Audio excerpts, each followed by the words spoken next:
Corruption is a cancer, is a disease that deprives countries and people in countries of their rights, and also it drains countries of their economy. It misplaces the economy, and it creates problem for people in the country, deprive them of their rights. And I think if Africans fight corruption and they see that their economies are managed properly, there'll be a lot of peace because it will bless a lot more people.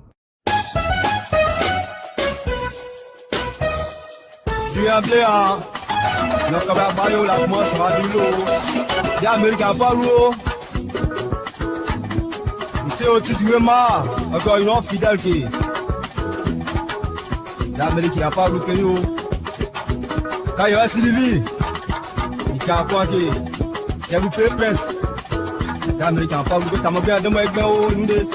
En ce moment, on va battre au moins néo. Mon temps dit est à mon ça va bien faire moi dit toi. Toi.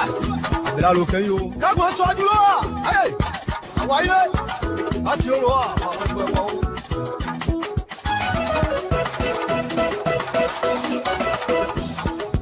Yao, abela lokeyo, nibito jobai, nibito nomba, artiste mo peyo. Manager Gigi, ouais peut jamais forcer ou, si tu connais, tu connais. L'animateur Choco Noska Yassin de Toyebi, l'homme a tout fait pour Mivito, Aniche les deux. Corruption is a cancer, is a disease that deprives countries and people in countries of their rights, and also it drains countries of their economy. It misplaces the economy, and it creates problem for people in the country, deprive them of their rights. And I think if Africans fight corruption and they see that their economies are managed properly, there'll be a lot of peace because it will bless a lot more people.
Good evening, folks. Samson to Liberian. I want to thank all of you again for tuning in. I was sorry that we're this late, but we have to come on. We just have to come on to have the conversation with you. Thank you for joining. We're sitting here again for Mr. So tonight, who is uncovered investigating some serious issues. And he will be with us either tomorrow or Friday. But we're here as we're committed to this type of platform, and whatever it is, whatever it takes, we will be here. Even if we're late, we apologize for coming on late, but we hope that you will be able to join us. Please share this video as much as possible. And let me welcome all of you first of all. So tonight's program is a very wonderful one. And we hope that you will follow. And Tyler Singh, welcome, my brother. Thank you for joining us. We appreciate it. Again, Samson told Liberian Public Radio, folks. And these are things that we have taken out. So let's have a conversation. Thank you, folks, for joining. Please share this video as much as you can. Safety, Lord Jesus, we want to thank you again this evening. As we come on air, we want to thank you for the opportunity. As we come on air, we want to thank you for your blessing. As we come on air, we want to publicly thank you for everything.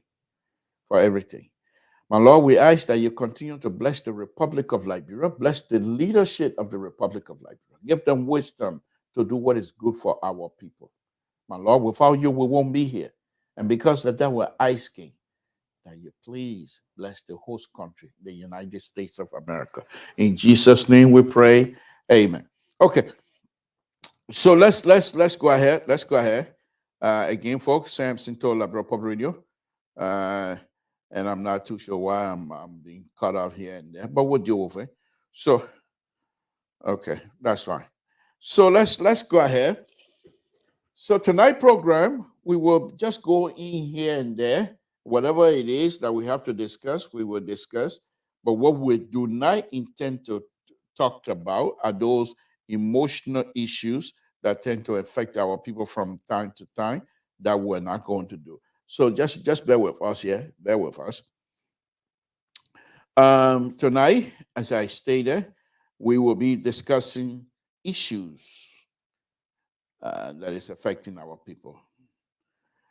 So the first thing I think yesterday I started a process of saying that the appointment process, I was a little bit, it seemed to me that I wasn't alone.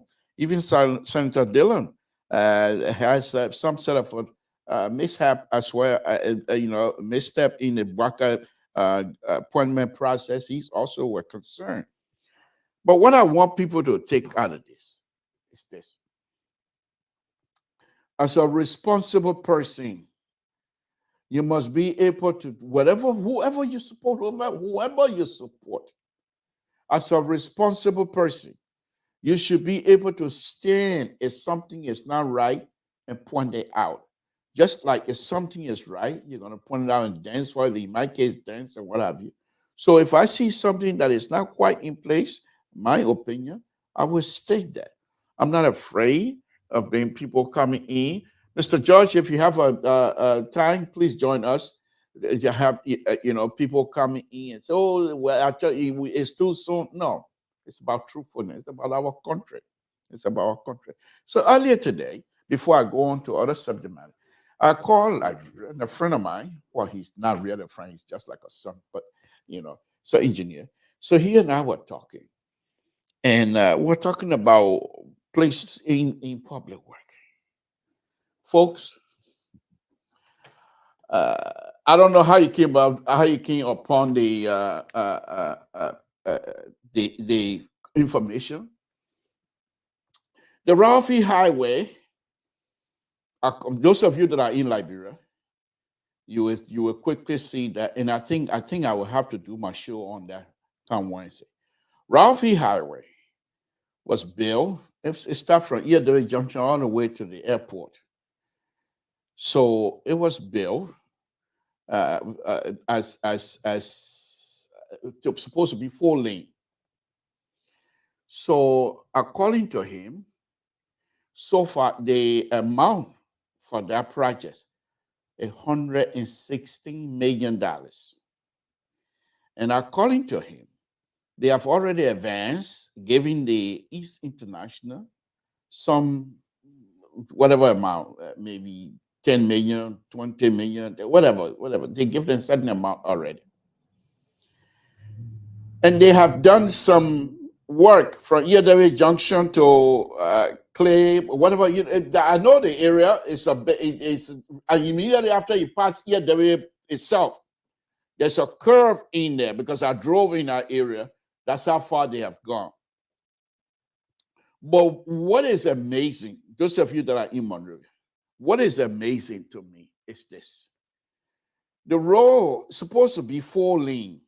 They have drainage on one side, on both sides actually, and then they have a 3-foot shoulder. Okay, so 3-foot shoulder. Okay, so let's go ahead. Let's go ahead. So from the drainage width itself, most likely, well, I'm not going to go to the right way, but let's go 3 foot plus 12 plus 12 plus maybe 8 inches, which is 0.03, plus 24 plus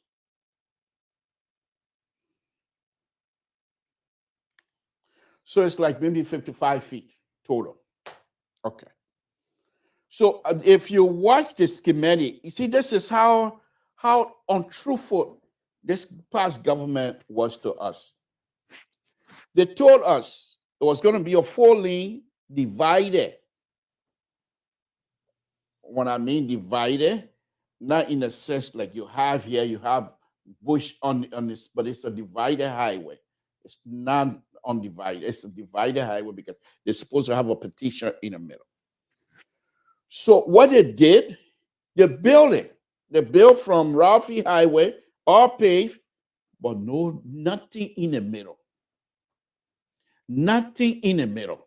No guardrail. Even if you're not finished, why can you put barrier to separate the traffic that is coming to Monrovia and the traffic that is going towards Ralphie Highway? Why can't you put a barrier to separate it? My understanding, there's nothing.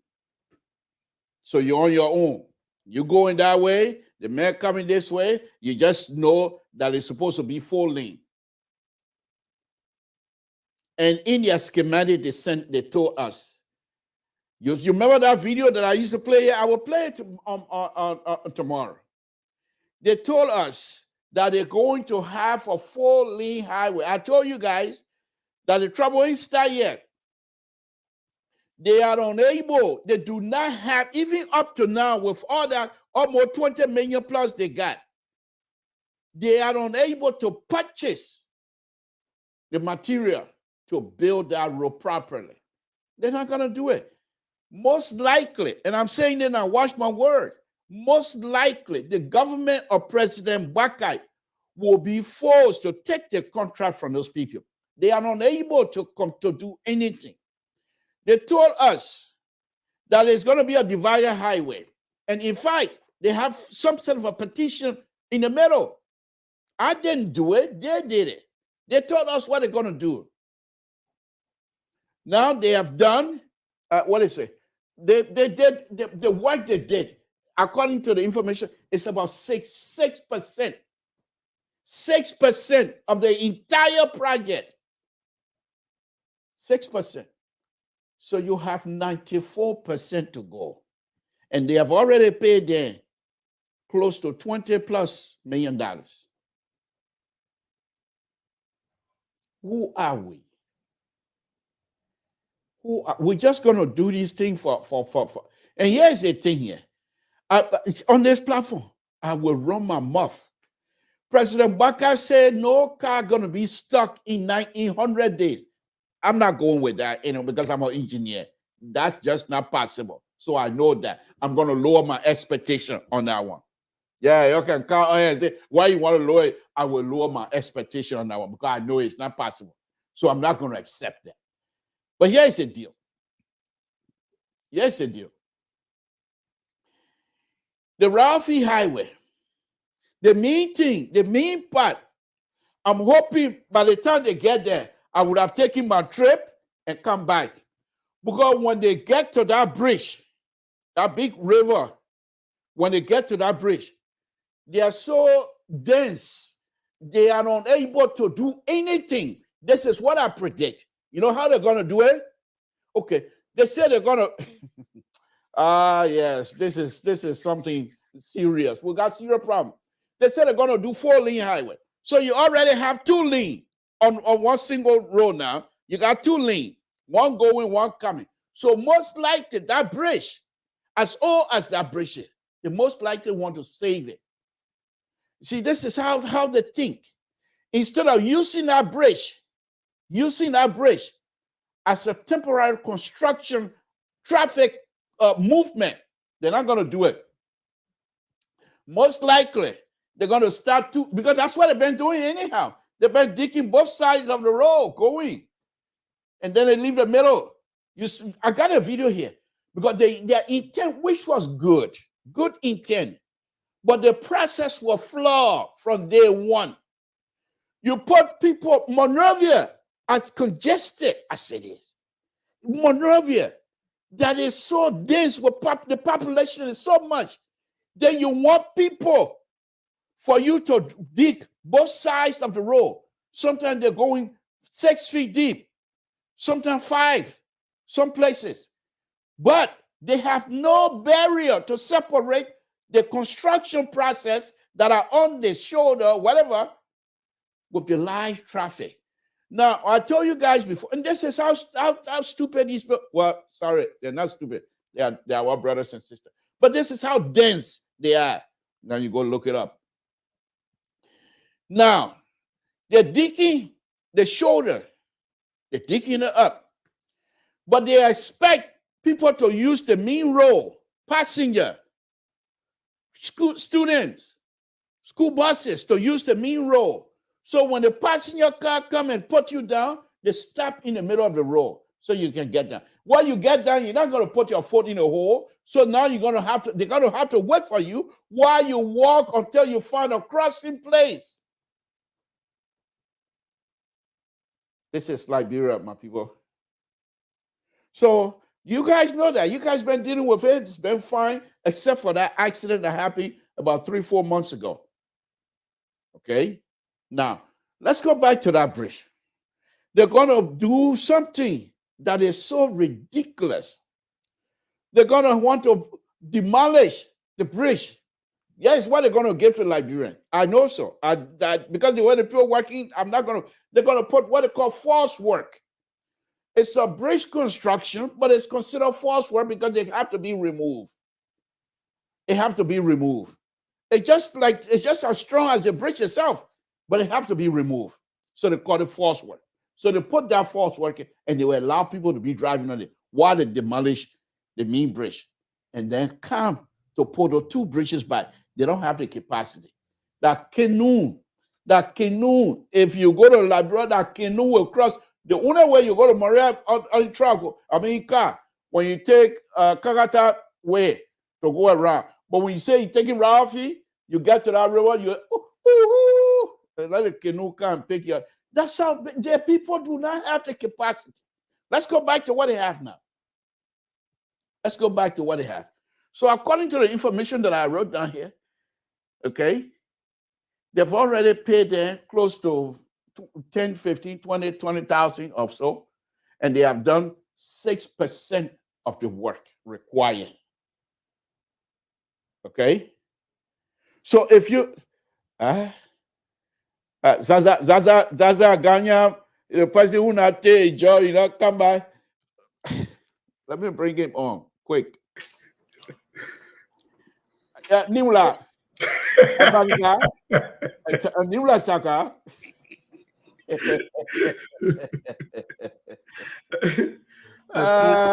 Sisi Goya. Thank you. I know one thing I do know in the area where you live, there are a lot of people from Ethiopia, from Somalia, and things. So you most likely can pass for one of those people very easily. I went to work the other day, and I had my Islamic robe on, and I had a glass. And the guy's like, "Hey, Cece, I thought you were Liberian. I didn't know you were." So I said, but this dress code is common to Africa.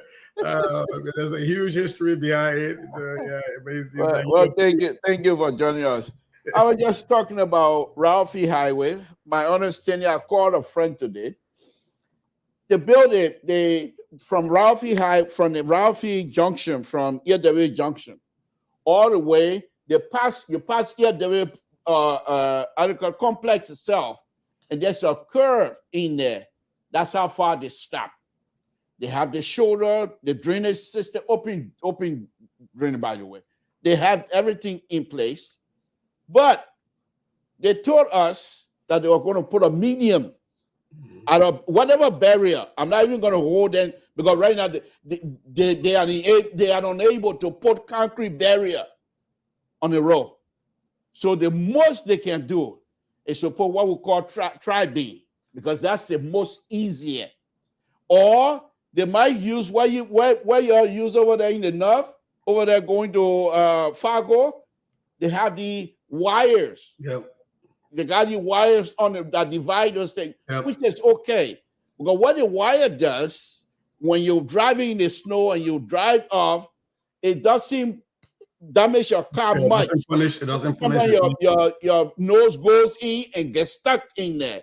Instead of, because if you use barrier concrete, you hit it, you're coming back.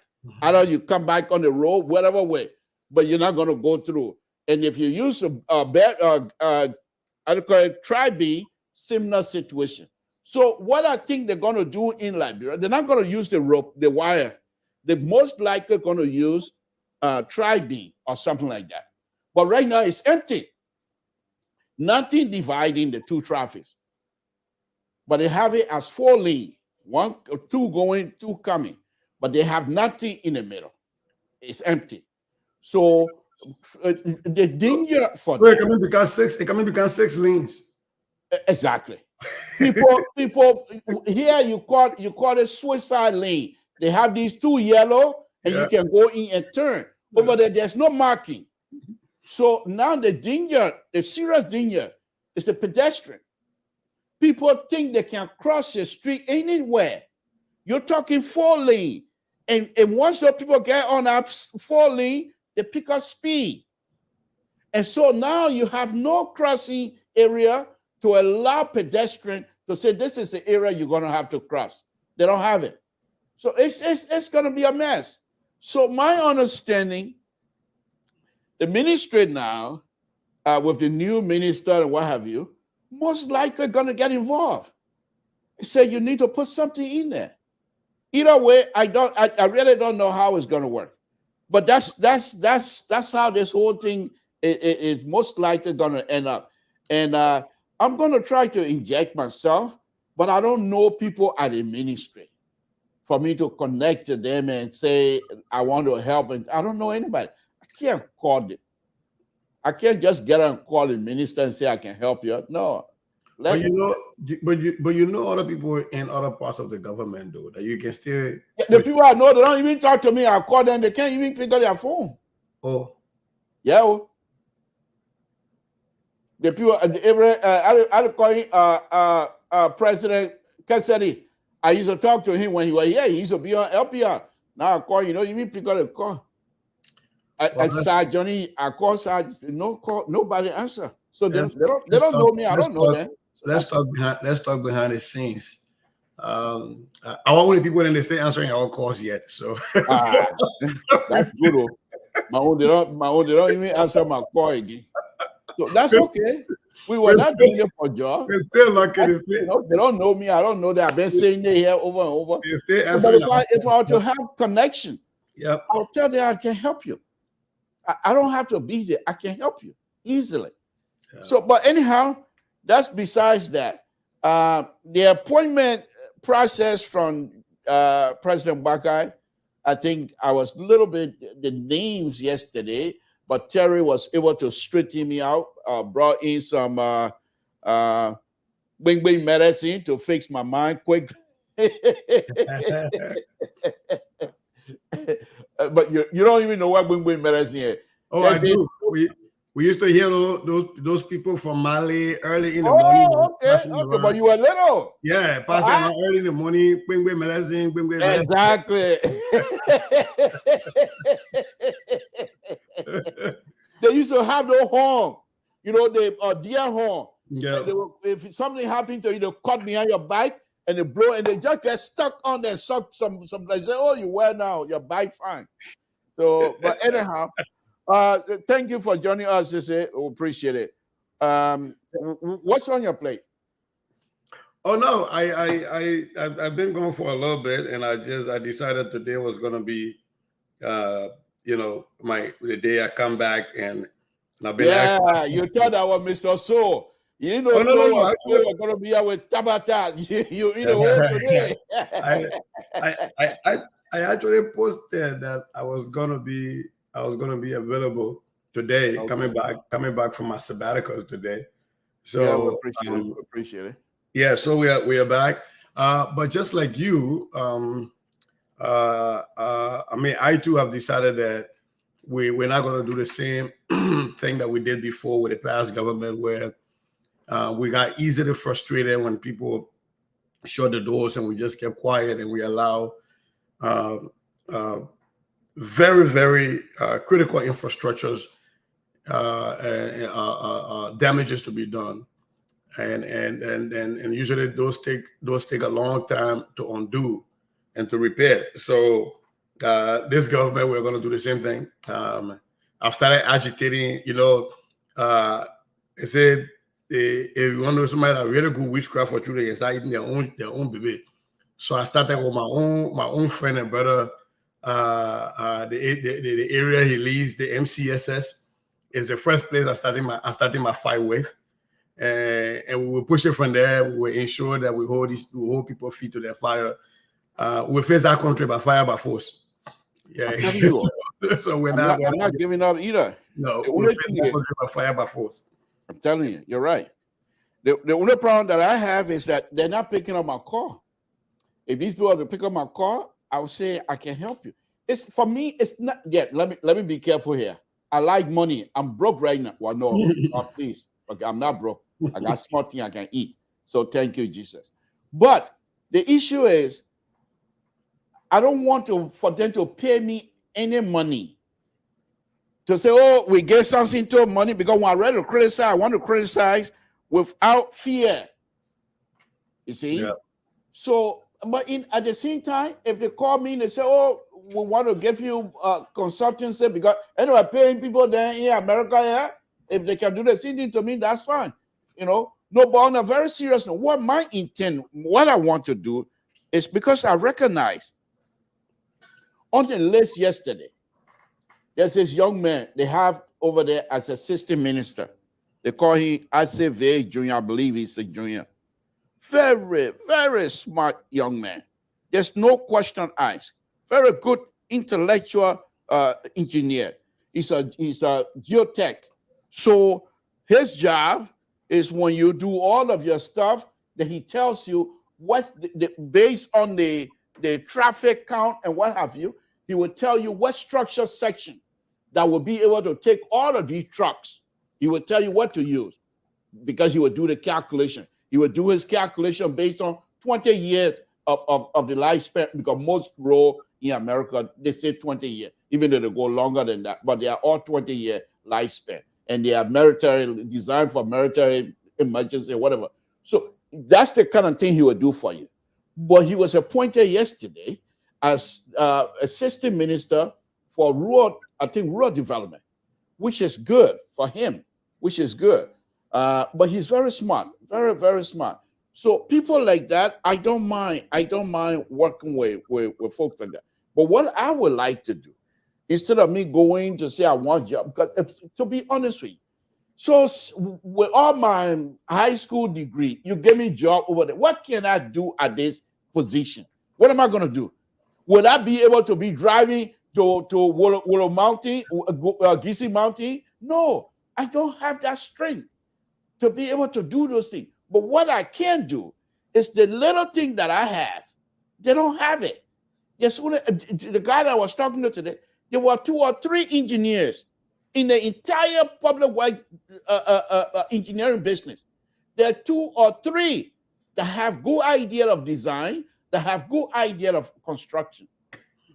Most of the people that are assigned to Ralphie Highway, they have no construction experience. So what are they looking for? What are the things they're going to point out to the contractor? You can't do this. You can't do this. Based on the specification, you can't do this. They don't know. So if I can get involved, it's okay. Let's have a class. I go over there, establish it, come back here, and we'll do weekly or bi-weekly class where I will show to say, okay, these are the kinds of stuff you do. I can put pamphlet together here. I can put booklet together, design drawing. I can do all of those and show them. You know, that's the area that I want to concentrate on. But to be honest with you, if they don't listen, I can't force them. You know, because I tried that before with We Are Administration. I was all over the place with Alfonso, calling people everywhere.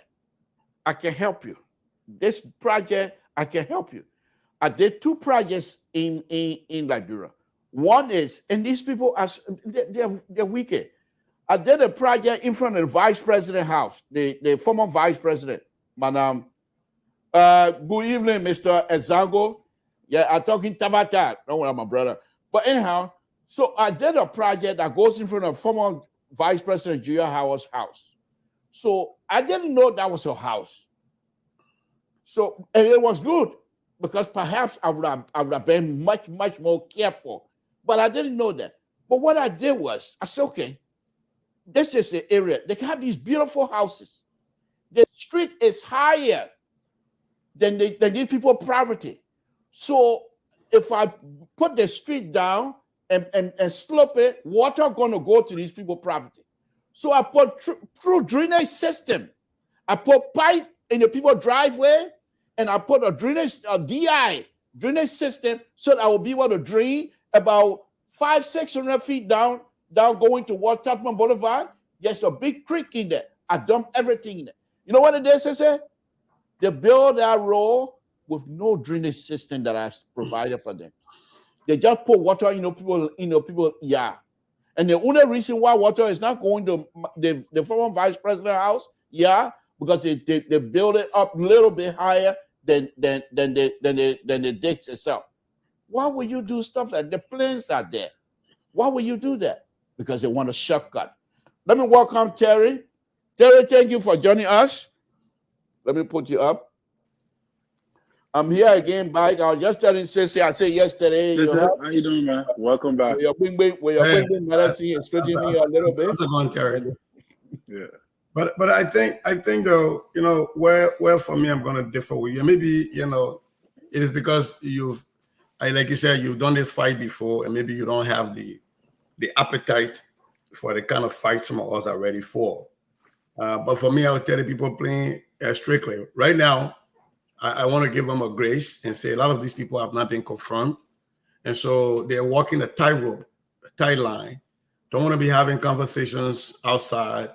Don't know what will come out. And not that I'm saying people don't trust you or me. I mean, there are some people right now, they're not talking, and I'm letting them to go through the confirmation process, because you don't want something to leak that torpedoes your confirmation. If I were asking some of these people, I'd say hold on to everybody until you lay out and go for your confirmation and get confirmed. And then once you get confirmed, make sure you open up your phone lines to people, and you're going to be alone. So you alone cannot get all those calls and all those ideas and kind of synthesize them. Get 1 or 2 people with you that can be in your office that you trust, that will be assistants that can kind of, you know, collect this information and these smart people and their ideas and try to organize them. But what I would not settle for in this JMB administration is that we're not going to allow, and the people think and be very alone and sit down. If they don't listen to my calls, I'm going to be on LPR every night. And as a matter of fact, I will establish a particular program just to be a tongue in their flesh until they listen. Because we can't allow that to continue to happen. For some of us, the decisions that get made at the education ministry can no longer affect me personally in Liberia. Yeah. But there are people there that it still affects. And we still got families and friends and friends of families that are still there. And if we just cut and say, you know what, I'm tired, I don't want a headache, you know, I'm done with these people. That's what people like to do. That's what incompetent people like to do. They like for people to get tired. And so that they can just be, you know, on their own and continue to do nothing. And so for me, I still got people answering my calls, but I've actually been strategic not to call people yet. I wanted to go through all their things, and then we start holding them accountable. But like I said, let's start behind the scene, because I I still know people that we can say, yo, here's some guys, here's some people willing to work, and you need to do some stuff. Education ministry, my eyes is on them. Like I told my own, I keep posting my own brother, Professor Zaula and myself, we were getting to it. Because one of the things we're not going to allow to happen is when people who are very smart people that live and work in the diaspora leave and go back to Liberia, and they abandon everything that they were doing in this country. Yes. Then what was the essence? What is the blessing you're taking back home? Yes. What is the blessing? What is the benefit to the nation that you're taking back home? If you work in this society and you lived in this society and you were a part of a process that worked, and now you're in leadership and you just go back to doing business as usual. So that is one of the things that's bothering me. I've been joking with Papi Zazna Kawai, I can joke and do my thing, but with the MCSS, because the MCSS is the model that they use for the 2011 legislation for the rest of the country. Right. And so if that process is working, give us the data. Yesterday, I was defending my data at Minneapolis Public Schools. They called me out as the director of math because our testing scores came in. Our winter scores came in, and our spring test scores came in for our kids. And we're looking at the math and reading scores, especially the math, and we're looking at how the kids are performing, both with respect to growth and respect to proficiency.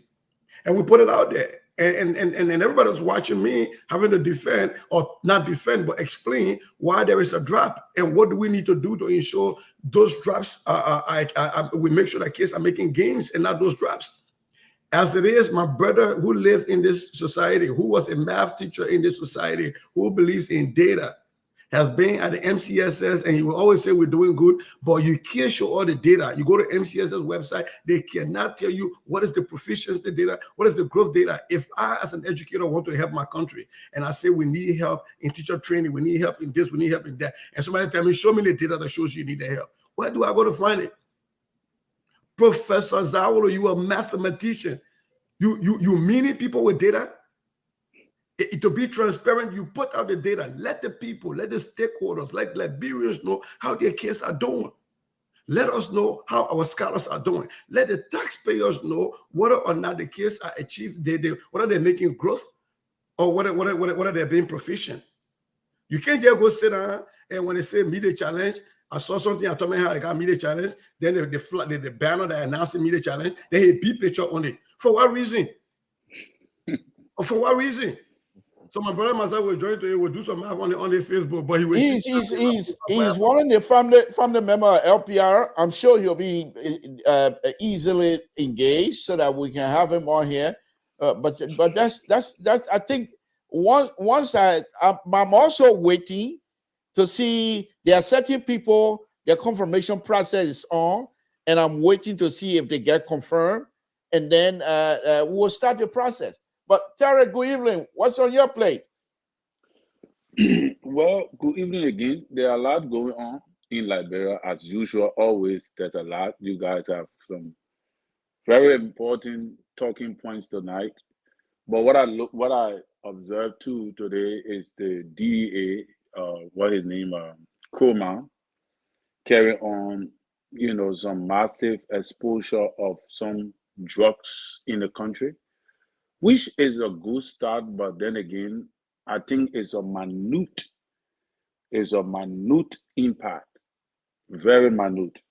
All right, and I thought to myself that based upon the president declaration on health drugs, declaring health drugs as a health emergency, I thought the DEA boss would be more robust. In as much as I supported him, when he was on Spoon Talk, I appreciated him. But I think it's a minute impact. It's very easy, right, to tackle drugs in Liberia. There are big people that are responsible for the drug circulation in the country. And they know them. Somebody even called on the show and they said they pointed out areas like those Nigerian guys that sell spare parts. Those guys open a store, they sell spare parts, but they are the one bringing the drugs. They're selling the drugs. And everybody know it. It's not in hidden. And they know these guys, but they will go to the laymen. The laymen and what, selling small things, small drug and things that they will go. Try to make me, which is not a bad thing too. But it does not show that people who know what they know, that they know that you are not doing anything. They know that you are not doing it. So I saw it like people are on Facebook and they make it look like it's a big thing. To me, it's not. In as much as I appreciate him because I know he would do well, but on this network now, like I said, Terry management, on the network now, as we have come to deal with issues, I would want for him to step up the plate. Because by now, the Abraham Kuma I know, by now he would have been raiding major drug laws in Liberia. By now, because he have already been confirmed. But for the educational sector, I don't know if confirmation I know that the education minister have been confirmed, but I don't know if the other people have been confirmed, because I think they have to be confirmed before they take over office. So I don't know if they have been confirmed to already start the process. No, they haven't, but MCS as superintendent is a 10-year position, so he's not going through confirmation. Yeah, so these are things, but the job, we are people, CC, you don't expect a whole lot of good news. But like what you said is very important to give update on the kids' education. Is very, very vital because, I think they need to build a website. They need to be more proactive, deal with the internet more, deal with technology, build a website that everybody can see regularly on an annual basis or after every 3 months. You give an update on how far our educational sector have gone. And that would be it's just an easy thing to do. I don't know why they're making it to be very hectic, And also lastly, on the issue of this lady that was demonstrating against Prophet Key concerning what her name, Judy Andy, the former, or she's not former, but she is the culture ambassador, and what is more ridiculous to me is that she stayed too long in a position. Is she afraid that she's going to lose the position? So as a result, she's trying to really make it personal on Prophet Key or so. I don't mind her really carrying Prophet Key to court and all that. But what I'm looking at is, if you try to attack this man on the basis of things he did, like abusing, because the man abused even the president, or he abused the president or on Facebook. But the president did not take action because it's something we call freedom of speech, blah, blah, blah, even though you can infringe on somebody else's right to. But what I'm looking at is that if he's coming to the country as a sign of seeing that President Weah is gone and he's coming home, let's forget about cultural ambassador, because I doubt that Ambassador Burger will get in that position. But he's coming home. If you just take him to court, he will feel that it's a witch hunt on him. You think that Ambassador Burger is behind it. He did that. He did a podcast where he didn't call me, but he felt that he was being abandoned. Yeah, and I don't think it's good. I think the dropping of that case is very important. And I don't think Ambassador Burger need to look at it, because everybody need to be immersed in the culture. Let this brother feel at home. Let him feel that he's not being chased out of his home. At least let a man rest, at least for 1-2 months. Let him feel comfortable in his country. But if you start chasing him now, he would definitely feel that Ambassador Burger behind it, because you already know the kind of man you're dealing with. So I think they got to deal with it with care. And so I think that's just a little thing. Well, thank you. And back to this 90 days Ambassador Burger pronouncement of car will not get stuck in 90 days. 100 days. For me, my expectation is not high on that, because I know that's not possible, because you have so many roads in Liberia. But what I'm hearing, it is now sitting well with me.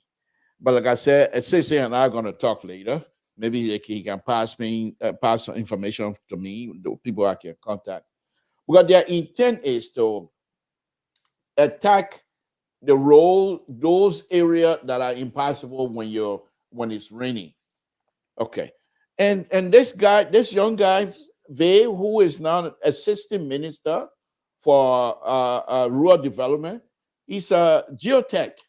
So he should be able to tell you what soil in that area that can withstand safety weight in terms of truck. He can tell you the soil that is no longer good, that you can, maybe you might even go down as deep as 15 feet to remove the soil that are no longer good. But the interesting thing that I find is this: the road from Ganta going all the way to Tapeta has already been contracted. The road from Tapeta to Totown is already there. So they already have survey, and the surveyor, I work with one of them. He's from Ghana, and their surveying process, I don't like it. My last project that I did, he did some survey, and I told him, I don't want it. Go back, because you can't give me survey just 3 points. 1, 2, 3. Then you move 50 feet. 1, 2. For me to triangulate those things, it's difficult. And sometimes I miss stuff, so I don't like that. But the issue is with them. You know, when you're driving on these highways, when it's raining, so sometimes you pass an area. To climb the hill, you can see the trucks lying all over because there's nothing there for the tire to hold on. Those are all mud. In the summertime, they turn to dust. So you can't say because it's on top of the hill, we're not going to do anything. And these people that are coming, the sad thing is, these are the same engineers at public work that have been sitting around there for the last who knows what, and things are not going well. These are the same people that they are now trying to contractor who already have these projects to go and do extra. I think that's not going to sit well with me. You're going to have to do more than that. But as I say, correctly, stay there. Once we engage, I think we will have a conversation with those brothers and sisters.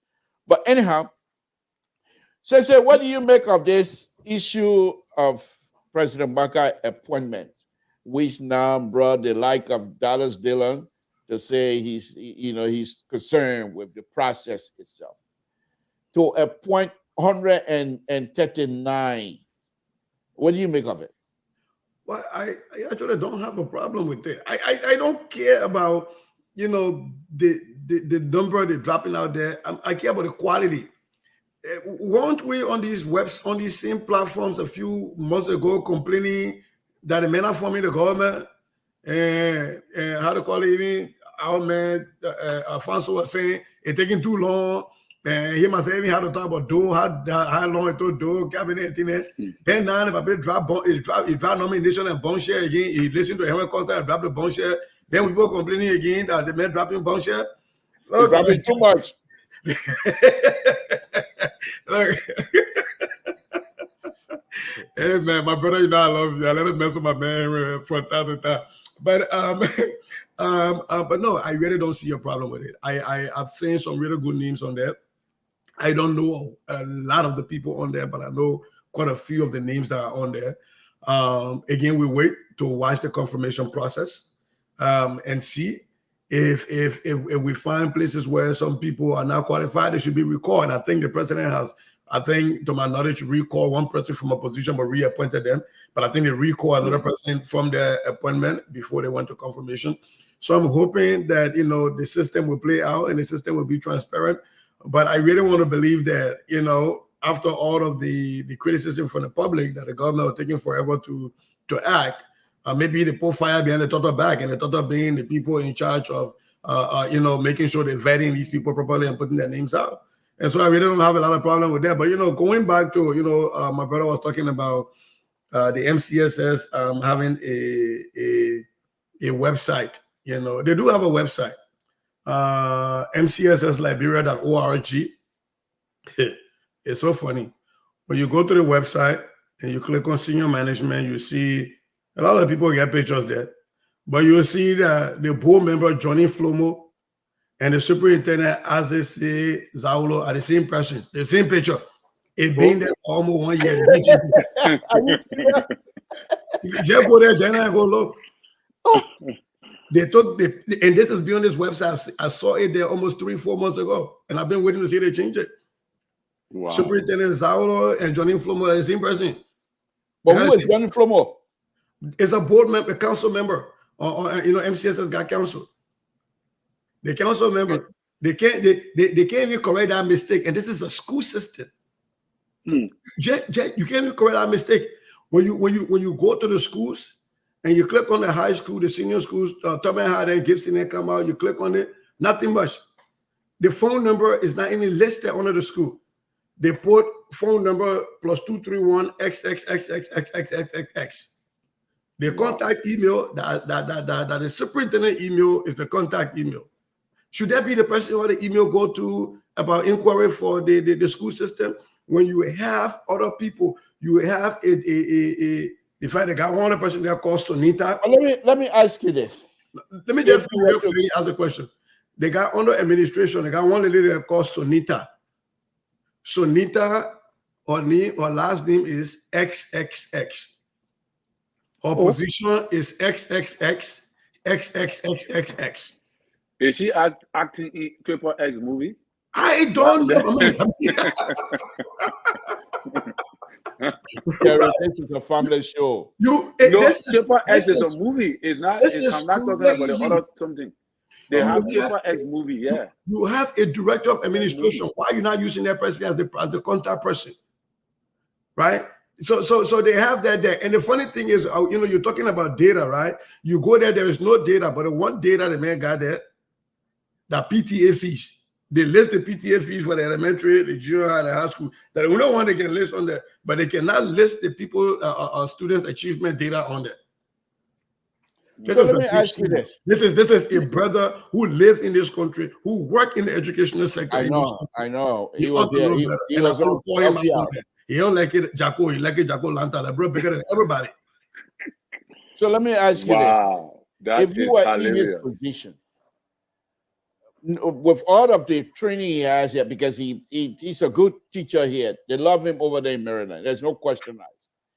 But let me ask you this. If you were in his position, or even if you were to ask you right now, what would be your own contribution? What will you start with? The first place you start is you start giving people data. And the data is on teacher qualification. Students test results, right? Let me hold you there, please. Let me hold you. Let's do one at a time. Teacher qualification. So you're talking about the CV of each of the teachers. Okay. Yes. So here's what you do. This is not to shame anybody, but you can go to a school, like they have it nicely set up. They have our schools and they got high schools. I can go to high schools and click on William V. Studman, for example. William V. Studman comes out. They got nothing there about the administration of William V. Studman High School. They got nothing there. Who is the principal? Blah blah blah. It's not there. They got test schedule coming soon, and they got all the and all the way, right? And then they say why a student must enroll at William V. Studman High School. Then the language is in a foreign language. They just set up. They just took a skeleton. They took a template of a website. They didn't even change all the thing. They just posted everything that left it in a foreign language. This is the beginning place. So if you come to Tubman High, for example, you list the principal, you list the vice principal, and you list maybe bachelor's, 5 years teaching, taught chemistry, blah blah blah. You have those layout. Then you go to the various department and lay out so that when you go to the legislature and say we need more funding for teacher training, you can say, look at my staff. You see that we hire more new staff. We got younger teachers in here. They need to have continuous professional development. And if you look at this, you can see that we have younger staff here. This is an example. We have a younger staff here. And if you look at the data of our student achievement, it's lower compared to, say, D12. D12 have a lot more established staff. They have a lot of veterans. And if you see that the data is up. So maybe if you can invest more money in making sure that these teachers get continuous training. It will help us. That's how I asked for money the last time, right? I can look at the student achievement data and say our girls are not doing as well in math as the boys, but they're doing well in literacy. What is the reason for that? What more do we need to do to ensure that we are capturing our females' attention in mathematics to increase that? But people, here's where we need to put money. Here's where I need this one, this one. So you start from there. You start with giving people data, and it's not to shame people. We all know the school system is not working. It hasn't worked in any part of the world. But you have to be transparent. Tell someone you ask me, the first thing I will tell him, they're not to run to curriculum. They're not to run to anything. Look at the data. The data will tell you what your needs are. If your needs are teacher training or curriculum or parents' involvement, the data will tell you that. Okay, let's stick with that. And Terry, I'll be coming to here, but let me push Cissy around a little bit. So let's stick with that data issue. The data you're talking about, in order for you to be able, you as an individual outside of the MCSS operation, in order for you to see it, you're gonna have to look on the website. Do you think the problem is financial issues? Or do you think the people are just not willing to engage in upgrading the system to this type of century that we're in? I think it's and if you want me to be brutally honest, yeah, please. It's a matter of intellectual laziness. But the man got a skill, because I know him. He's just not. He's not just enforcing it. Look. So do you think? I don't want you to run with it. Let's do one at a time, please. I agree, because I do know him. He's a very intelligent person. There's no question. He was on this platform here for so many months, even a year or more. But let me push on this here. Do you think that the fact that he has that background and know what he's supposed to do, you think he's getting a pushback from the people on the ground? See, this is where I don't like to give excuses. If they are, no, I'm not asking excuses. I'm just telling you. And I don't think so. I would not think so, because I know Mr. Zawlo. I know he can't hold back. I know the man's a firebrand, and I've seen him on so many shows before. And besides that, what does it take?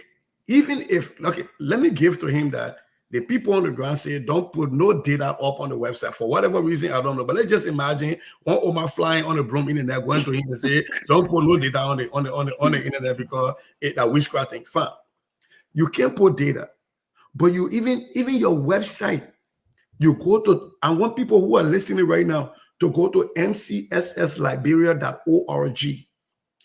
Go to our schools and click on Tottenham High. As a French example, everything that besides Tottenham High is in a different language. I don't even know what language that is, because that's not even French, right? It's in completely different language. Okay, so who's stopping you from writing in English, from going and removing those replacing them with actual stuff, right? Who's stopping you? So let's agree that people are stopping him from putting the data there.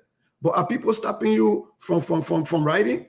Who's stopping you from updating the woman, this Sunita woman last name from XXX? Who's stopping you? Right? Who's stopping you from taking your picture down from being both Honorable Zawlo and Honorable Flomo? Who's stopping you? Right? So for me, you see, the lowest hanging fruits, if you're not even attacking those and addressing those lowest hanging fruits, that is my problem. Right? Well, what I'm looking at here, it says MCSS, welcome to Monroe Consolidated School System. And all MCSS school is the one highlighted. Then the senior, junior, elementary, and they're not highlighted, right? Look in the upper.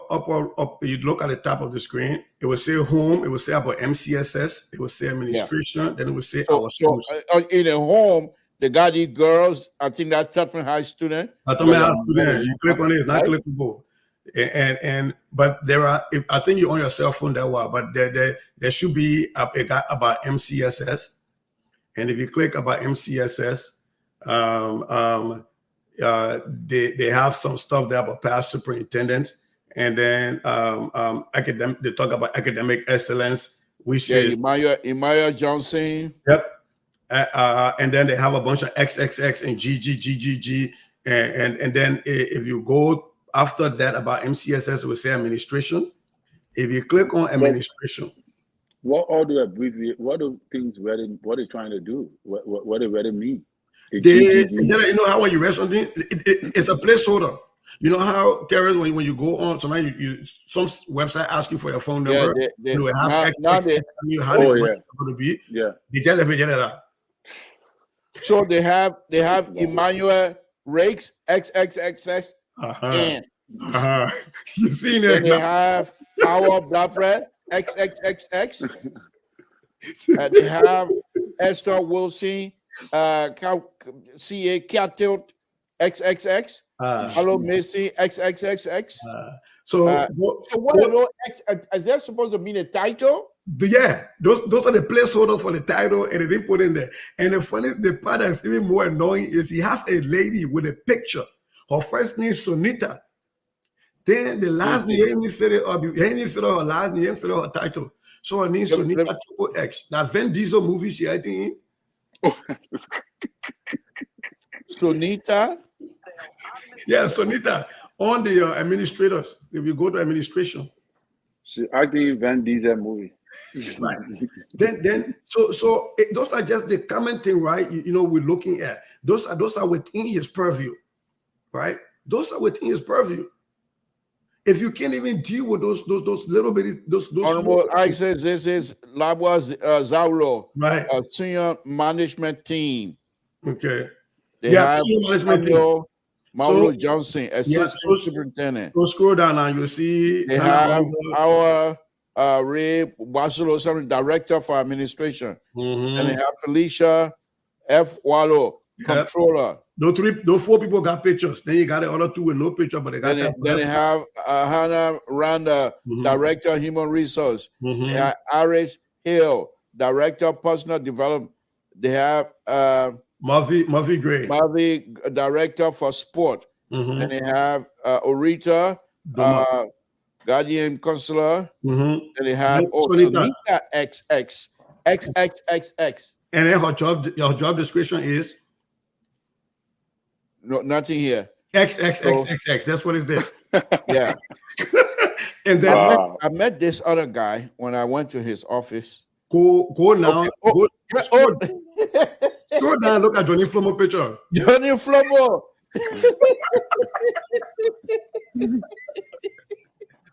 No, but what CDC professor will do that kind of thing to us? What CDC professor will do that thing to us?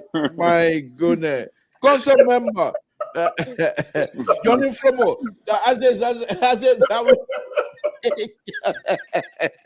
No, CDC professor, you can't do that kind of thing. Why will you have your picture up there? My goodness. I said,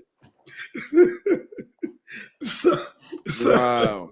So I met this lady too. She's a very nice lady. So when you tell me, right, when you ask the question, right, about whether people are pushing back, this is the lowest hanging fruit. This is the lowest hanging fruit. Instead of you going bringing children to your office, say they came to pay an impromptu visit to you, leaving school all day, or you going to schools and disrupting campus learning, deal with this one first. This is where people like us, or even some people in Liberia who want to see what's happening with MCSS, can go to get information, right? We don't have to follow you, and when they're doing media, what's this school lab? But read the language they're in. Read the language that school. That's what I'm trying to read.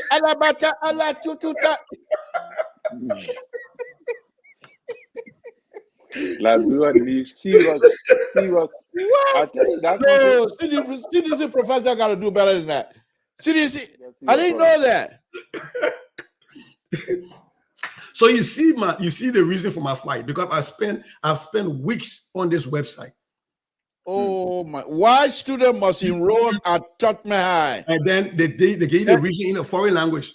Yeah. So who are reading now?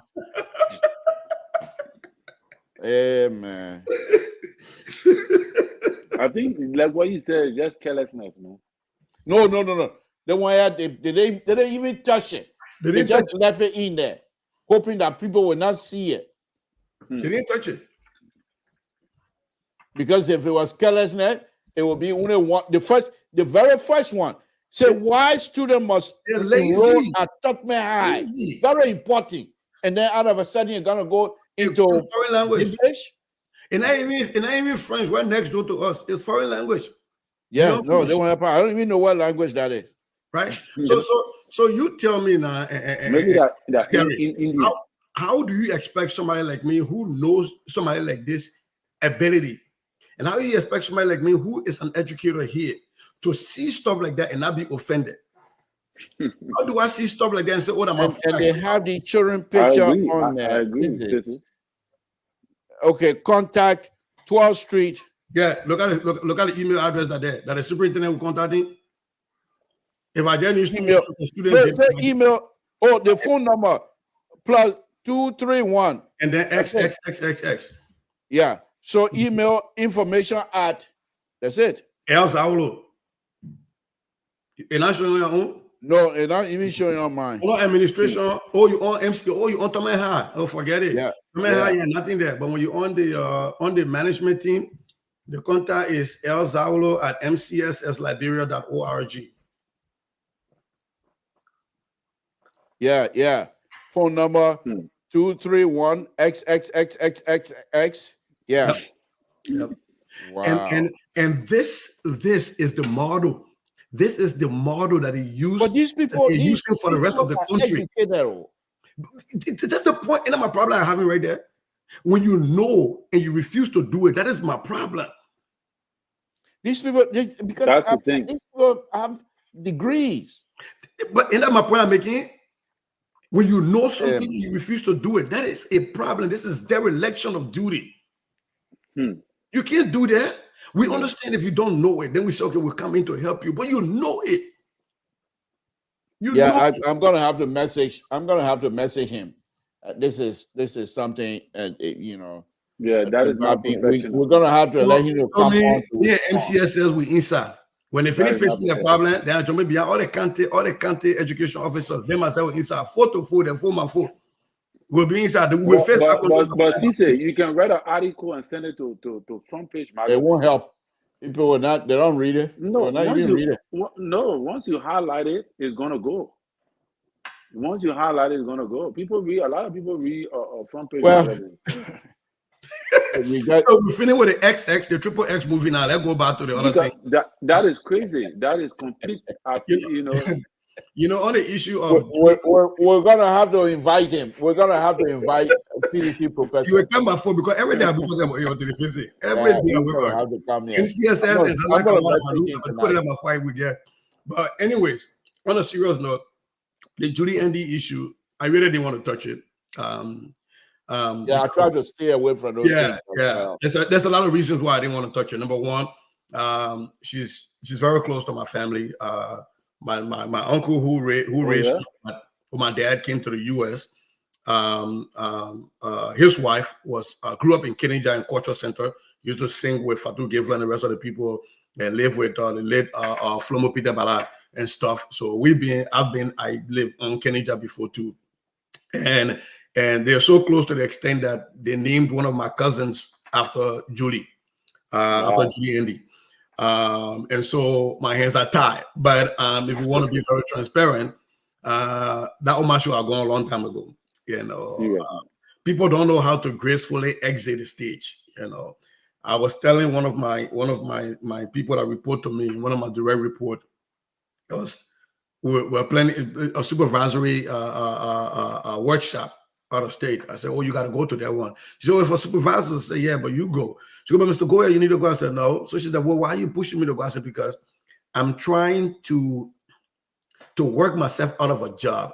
The first day I took this director position, I started looking for somebody that I can mentor into taking my role. I started taking myself out, gradually getting out. Once you get into a position of leadership, you have to start looking for how am I getting out? Who is coming? I start training people to take your job. You got to have enough people qualified in your group that it keeps you on your feet to keep studying, that anyone can take your job. That is what keeps you going. That is what keeps me going. And I think the Omar did, she didn't do that much of a good enough job in raising the next person that will come after her and will take that position. Now, I want to hold I won't miss my word. Upon an inquiry, Sissy, what have been her contribution? Has she really immensely impacted that particular era? Here's the problem. The cultural ambassador thing is a title, right? I don't even know the term of reference for that position, if there is one. Right, so it's something that was given, and then it just became Cynthia time being going through. But to the extent that we attach some authority to it, to the extent that our country people have established some kind of a power to it and prestige to it, I think she should have started, training the next group of people to come up. Now, that does not excuse this guy, Prophet Key, insulting her. I don't stand for that. I think, like he always, like I've heard people say that he says words are meant to be used. I think there's so many words you can use, and sometimes you want to avoid certain words, especially the way he carries himself, as somebody who believes in the intellectual ability of the Liberian people. I've heard him talk about Liberians being, some Liberians being the Israelites and the cradle of education, and he wants to be a cultural leader. He should understand that our culture requires certain way of speaking in certain instances to certain kind of people with certain type of languages. Right. So that is my and if I be it for me to tell a grown man how to express himself or herself, that is just my point I have to make. But I equally also think that I think the Omar, her feelings is hurt. And what people are forgetting is that Joe blow at me, you curse me, or you say anything about me, your freedom of expression with respect to me is shorter. Your latitude is shorter than if I'm a public official. When you're a public official, you fair game. And the burden is higher, right? So that's the reason Joe, we are ignoring for a very long time. Because to be suing somebody when you're a public figure for damaging your reputation is a whole different thing, right? And the Omar didn't do well when this very guy was on that very platform that he insulted her on, insulting other prominent women, and you were the cultural ambassador, and you did not. Another fun point. You did not. That's another beautiful point. Right, and so it's about there is this thing this poem that said first they came for the tailor. You said it wasn't I'm not a tailor. They came for the they came for the Jews. You said I'm not a Jew, and they came for this, and you say I'm not that until finally when they came for you, nobody was there to speak for you. First, Prophet Key's been going after most women, and you are the cultural ambassador, and this is a Liberian man, and you know him to be a Liberian man, and you spoke not about it, nothing. And so for me, I really feel bad for her. She's a mother. She's my auntie. I don't think any woman should go through what she went through with the insult. But however, I mean, it's tough. It's really tough to talk. And then, I will hope that if my auntie listens to this podcast, the threat she made, I hope she doesn't carry through, that she will undress herself and go to the executive mansion. I don't think my auntie should do that. I think you find other ways if you want to keep pressuring, you pressure. But if you undress yourself, then you play into the same narrative. And now so I will hope my auntie, I know she was just hot when she said that, and I hope other Liberian women will talk to her not to do that. I too have the similar situation. She's a very close friend, my sister. When I went home, my sister purposely took me to her place where they were doing some addition of young people trying, thinking and stuff like that. And I met her, I sat with her, we talk. She's a very nice lady. However, your point is well taken, Sissy. I think if she had started what you just suggested, she could have made herself real permanent, to be honest with you. To even say, you know what, this guy have a show cussing, I will have my show this abusing Liberian of these kinds of stuff as a culture ambassador. So every time he have a show, you come in and say, we can't do this. This is not what we do in our culture, blah, blah, all kinds of stuff. But now you're going after. It's like you're trying to protect your position. But that's also in Liberia. But I try to stay away from it. And I tell Liberians. But you already now put your whole inside.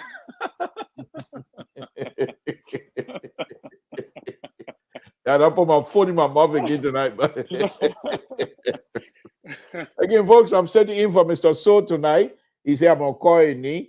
So I'm setting in for Mr. So. So if you guys don't know that, so let's move on. Let's move on, Sissy.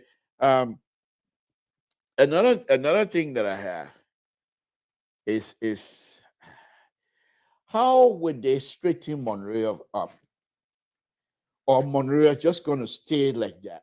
Is this government? Do you think they have it within it? I'm going to inquire who is the city mayor. I don't know. I don't even know. Maybe the city mayor will come and tell us that they are not dumper hero. Well,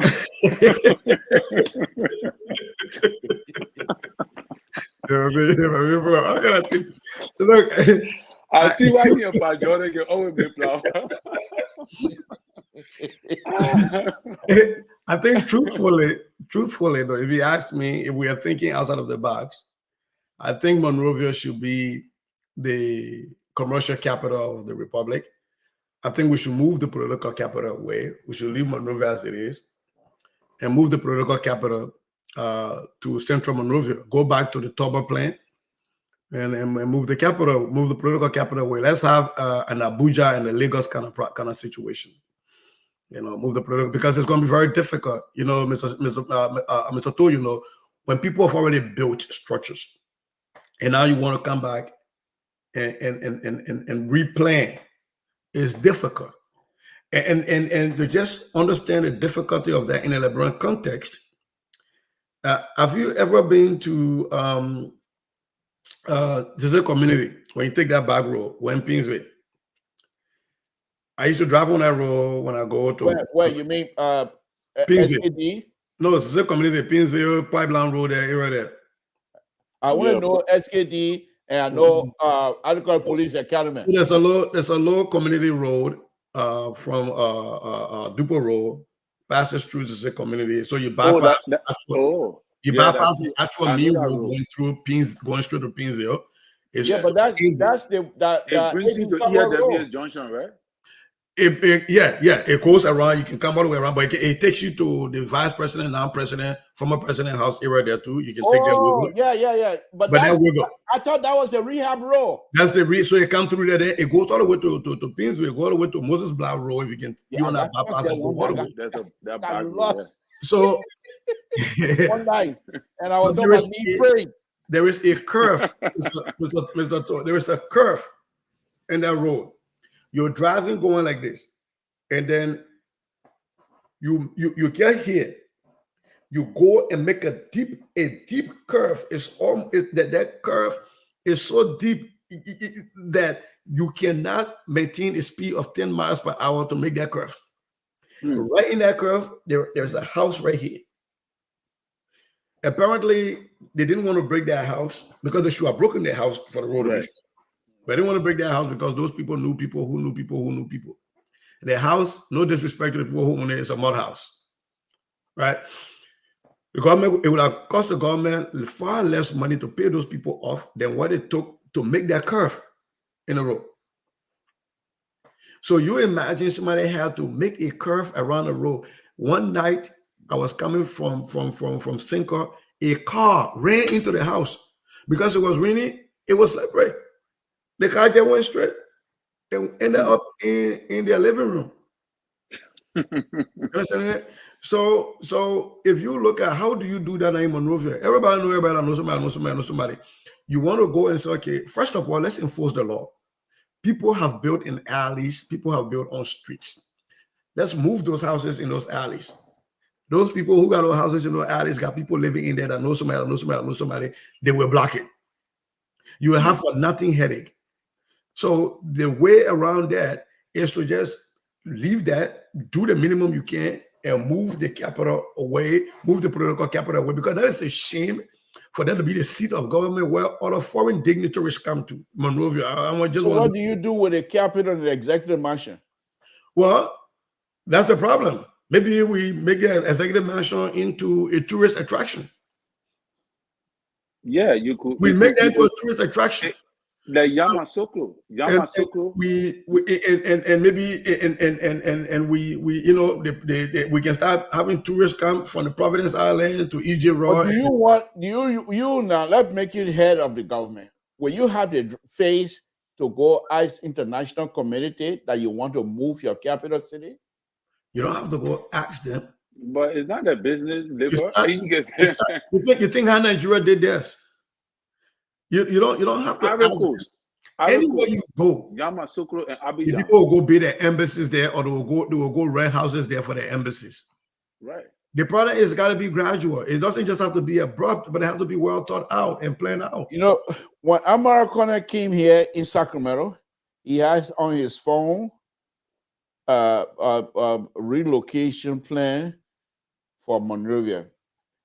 When Adikolis Sir Joseph was here, he also have similar plan like that. And I believe similar plan is some. I believe Kofa has something like that. So they're work going around to do something. Even the former minister of public work. Yep. When I asked her, she said the best thing we can do is to move the capital city. There's nothing you can do here to fix anything. Leave that as a commercial capital, and you can abandon that because there are very unique things to our country history that are there, right? You still got the Snapper Hill, the Crown Hill. You got to talk about those wars and all those other pieces. You got the Ijiro, you got a Bourgeois Island, you got the Baptist Church. You have all of those things. You make them tourist attraction. You keep as a political as a business capital, commercial capital, and then you find a political capital, right? How many years plan you're thinking of, you think that would take? I think that takes about 10, 15 years planning to implement, because you're not just going to build 10, 15 years planning, sister? Yeah, but that cannot be something that happens to say in my time. He got to start it, and then make sure. I think you can initiate it. You don't have to complete it because it's going to complete itself over a period of time. You lay out. You can initiate it and lay it out. Once you build a ministerial complex and you build a home of the president, everything else will fall in place. People will start buying land like crazy. All the embassies will come rent something and see her until they can build the embassy and all the things that people will come. The embassies can stay in Monrovia, they want to stay in Montreal, they will still have to drive to go deal with it. Let me ask you this other strategic thing. And Terry, you can step into what will you want to take that? Will you want to take it inland or the coastal land? Well, that comes with a lot of security need. What are the security implications by having it inland, and what are the benefits of having it coastal, right? So for me, I'm not an expert on that. But look, right before I think you bring Terry in, Terry talks about the drug issue, and I want to really touch it from a different angle. You see, this is some of the things, and these are some of the things I'm going to be pressing on. There are educators in Liberia. There are people who ought to know better and will be calling on them. This is the time for them to start to lobby the legislature. We need to ensure that as we are enforcing the drug laws, we need to make sure that the penalties are doubled for soft places, for critically for critical infrastructure area. What am I talking about? Schools. If you are caught dealing within, I don't care what range, what radius they want to set, they should set a buffer, a radius, a safe zone around schools, particularly around K6, kindergarten to 6th grade schools. If you are caught dealing drugs within those areas, your punishment should be doubled.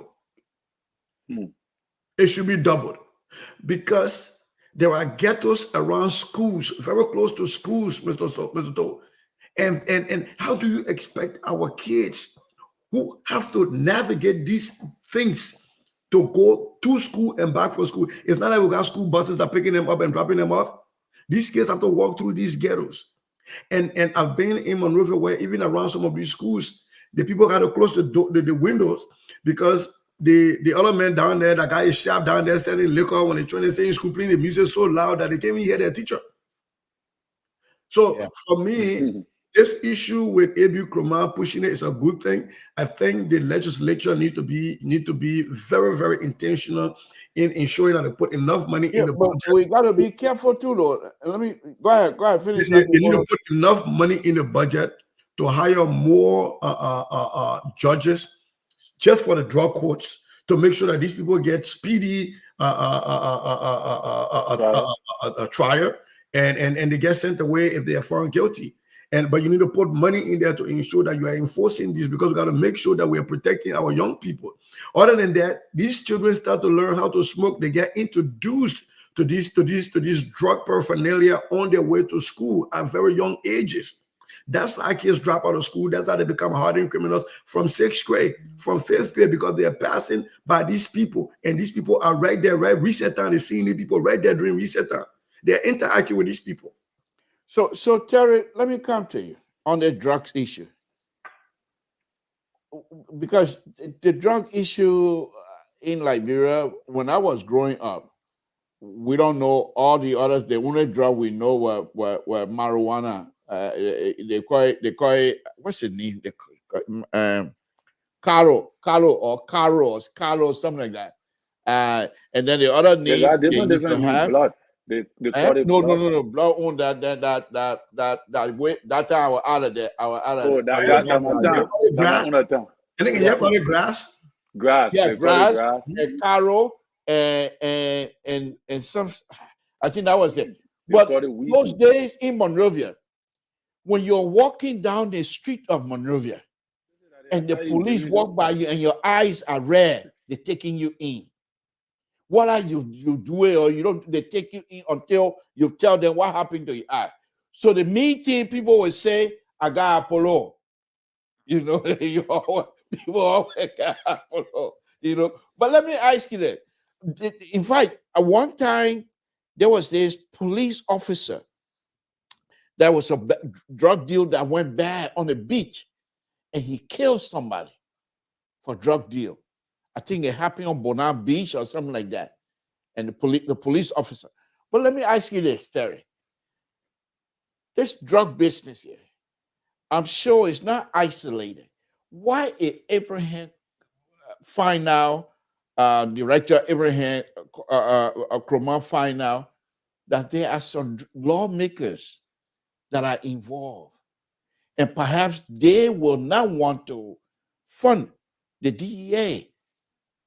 How does he, without them being cut, but they're in the background, say, no, we can't fund this program. We don't have the money. They start identifying other programs that perhaps many Liberians will gravitate toward. What are some of the things you would suggest he deal with? How does he deal with something like that? Well, he can do several things. He can flag it to the public, because right now Liberia is an open book. You know, Facebook, internet have brought a lot of things, and people don't like to be exposed. MCS is getting enough space on their website. He can read it there. And put an X behind it. You let her get up. So, but however, yeah, you can do a lot of things that can make them to do what they're supposed to do. Liberia is an open book now, and the moment you drag one of those lawmakers on social media, quick and very quick, they will come to their senses, because it's not like before where information can easily be hidden. Right now, anything you do, you take it back in the bathroom and say you got to be careful, because somebody can be to the window recording you. So I think that he can choose to approach it in that manner, or he can choose to resign, because I think A.B. Kromah is a strong religious man. He believes in his religion.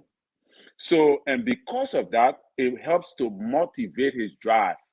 That is why A.B. Kromah in the police, he didn't care about what people would say about him.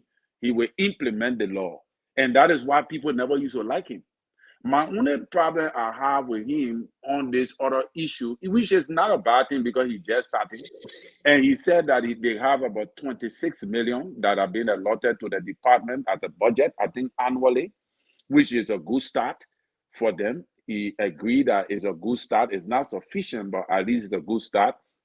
You know, I think with that, he can start to do something great. And he said if a lawmaker is caught, or any one of them son called lawmaker son or whatsoever, he's going to go public with it. That's why he said today on Spoon TV. Okay.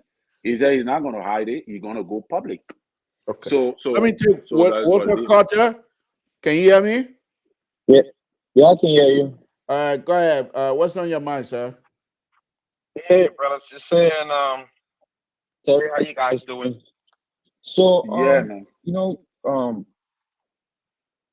the drug business in Liberia, and a lot of people think it just started during our civil war. After the civil war, I heard you calling different names of how we used to call marijuana, but marijuana was not the only drug that were in Liberia.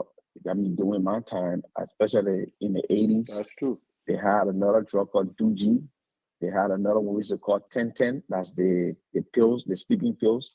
As a matter of fact, 3 of my friends that I grew up with lived back of me.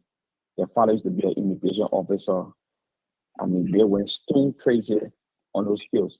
They had heroin, because we used to live on Burley Street, not far from the ghetto, as somebody said, in one of the analysts said, the ghetto along the school, because JFGC was right there. I went to JFGC, and they had ghetto all around the place. We used to come across heroin, Duji, or just name the kind of drugs that were in our ghetto.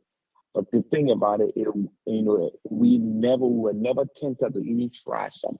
But some of our friends, and one of the reasons why 3 of my friends went stone crazy, because their father used to smoke weed. He used to send them in the ghetto to buy the weed. And then they just started doing it, and they went stone crazy. It's crazy. But the thing about what's happening now in our country, the citizens themselves have to take the lead. These people who are selling drugs, they are in the community. They are right there. They have to take the lead to identify places that they see our kids going in and coming out and getting high. They have to go to the police. The next thing, the police or the DA have to be sincere and firm to arrest those people. And like Sissy said, the punishment should be like even that double, like 3 times the one that the legislature passed, as far as parents is concerned. 3 times, because this is damaging our society. And then the legislator, I heard Gareth Taylor asking the DA boss when he was going to confirmation hearing, he said, if you get information that any of us as lawmakers are involved in this drug business, will you be brave enough to arrest us? He said yes. So we were going by his word. If the Liberian people see any senator or suspect that a senator is involved in drug use, they should bring it out to the public, like Terry said. Let the DA go there and say we want to get a warrant of arrest from the court or search warrant from the court, and let our senator say, no, let Liberian people rise up against them. Because this thing is killing our people. It's killing our people daily. It's damaging the very fabric of our society. Young kids are getting high. Everywhere you go, the place is infested with drugs. The community is so poor. Today, I was watching TV. They killed one other man. They say Soko or wherever he's going to sleep by, and they were beating his body. The other guy said he stayed breathing. The other guy took a rag and banged him on the head, 2 sticks, and started beating him jungle justice because of those things. I think they need to do that. And another topic I heard about the capital, right? And Tower Plan was the second capital should be in Banga or wherever and stuff like that. But the thing about Monrovia is a small place. Monrovia is not a big place. So the capital of Monrovia is from, maybe you guys can correct me, but I know the capital of Monrovia starts from Mama Point to City Hall, from Genesee South Beach to Gibraltar Bridge. The Monrovia capital right there. Also, that place, the other side is called Osa Monrovia, as I understood it to be. To develop those places, first of all, we have to clean the people that are selling on the streets. They got people who do it illegal in alleyway. Ellen Johnson said they tried to move some of them around the Episcopal Church. When you go up Benson Street between Benson and Carey Street, up that way. There's a church up there. The road that connect that church going all the way to King Saboso Street. That's an alley there. People want to build it. Ellen Johnson trying to break homes down, but it stopped short of that because I don't think the government have money to break all the rocks or open the road over there. So they just left it. That whole place is broke all the houses down there and move. They have to be firm. The poor on government property, they gotta move. The people that you think that if you want to beautify the city, you do eminent domain. Look at two party buildings sitting over there on one place the EJ Raw sitting over there dilapidated. The government can take eminent domain, buy from two party, if from the Methodist Church. JJ Robert building, here to the Methodist Church. The Methodist Church ain't doing nothing with the building, but just sitting there making it look ugly. Buy the building or do eminent domain to the Methodist Church, buy it and fix that place up nice. You can do the city block by block. You got a deep on the street. They got all our sewer system on the street. Come to this country or go somewhere in Europe. Get the people to show you how to do sophisticated sewer control. Build something close to that waterside area where we're going to sit up the hill and we can bring all our sewer down the hill, go into the river. When the tide goes up, it goes into the sea. When the tide can't high, the water can high. It stick all the deck. When the tides go low, it goes into the sea. That's what they do in America, in my state, in Connecticut. So they can make that city better. But we need people that have the innovation. And that's the thing we're lacking in our society. You give contract to India, to Chinese man, the Chinese man come and build such a structure in the country. We don't have no sophisticated engineers that say, no, we don't want it this way. We want it this way. We want it the other way. Thank you. We have sophisticated engineers, just don't use them. Thank you. Let me tell you what we're not selling Buze Cotton, so like eminent domain, you must take everywhere. Not touching Buze Cotton. I'm not getting CC back because I think I know Mr. So is not doing well. Don't start with me. Don't start with me. But tell them my message. Okay, say don't touch Buze Cotton. Buze Cotton gotta go. In fact, that whole barrage gotta move that whole barrage and Buze Cotton go to the executive mansion. The last thing gotta go. You only can imagine we will protest. Buze Cotton will protest. Liberian president and look left or look right on Buze Cotton's side, and depending where he's standing, it depends on where he's standing. What an idea. Thank you. Slum. Thank you, Carter. Thank you. Appreciate it, Carter. Appreciate it. Thank you. The sad thing is, a year ago, the kind of idea will not come from him. That's what I'm saying. And I said, what a brilliant idea. Will not be brilliant as he is. You see your bad. You let waiter get on the go, they start throwing your shit. Don't say nothing. Don't say nothing. You will come back. I know about Naza. A year ago, he was a reaction. They can't criticize. But now all the brilliant, they're educated. That's what I've been saying. Yes, sedition, highly educated, very smart. Yeah, he called him back again. Easy.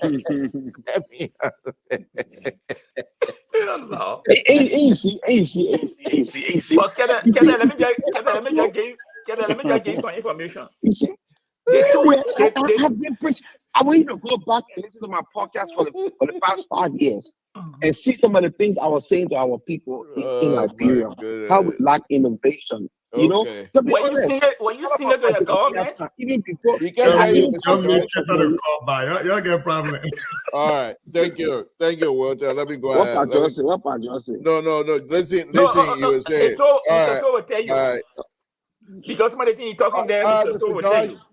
We're about to close anyway, but go ahead. Well, for you, I don't want to say something. This is how you're doing, Terry. How you doing? Yeah, man. Pardon.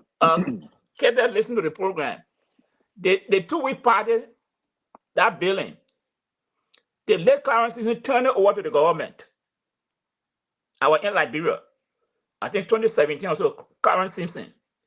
They turned the billing over to the government, the 2-week party. They turned that billing over to the government. But I thought Reginald Guri said he owned it. I beg you, where Reginald Guri comes from. Clarence Simpson, at the time, Clarence Simpson was in Monrovia when he was living. 2017, I think. If you look, do a reason the people were there, he turned. They say he turned the building over to the government. Reginald Guri don't own that building. What Reginald Gurry come from the own two-way party building? He doesn't own it. That's not Reginald Gurry's building. He cannot produce no document. Let me say it. Let Reginald Gurry come and produce document that building for him. That building, I think at the time Samson was the chairman of the party, turned that building over to the Republic of Liberia. But I just want to say something about AB. The last time I said I know AB. AB, that's his passion. He doesn't care. When I mean he doesn't care, he don't favor nobody. You a friend, you come across him, the Lord, he will handle you. That I know AB. I know AB very well. But what he's saying, the Liberian people got to rally around him. We have to rally around him. Because the statistic he was giving today, he said about 20% of the population is being. I say, we don't get on call my phone to me plow you the message. You taking your family property. Clarence is in a family that their family property. So the mail.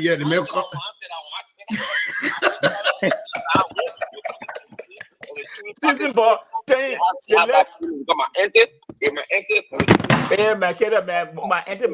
season ball get that property to the Liberian government. Season ball get that party to the Liberian government. We arrange the baby between you and him. Season ball get a bill into the Liberian government. Move on here.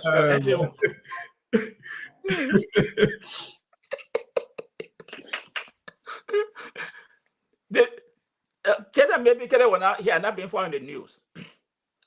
The sewer system in Liberia. Let me go back to AB first, because AB was saying that 20% of our population is being affected by drugs, and that's about 1 million people. That's a lot of human beings. Yeah. Yes, that's not small thing we're joking with. That's not small thing we're looking at there. So wow. And that kind of number is alarming. Yes, it is. It's alarming. And so we have to give the institution or the people that will be at the front, let the government support those people, because that's not small number. You got people born in children. 200% living, according to 200% living in a 12 by 12, 24 by 12 room. Can you imagine that?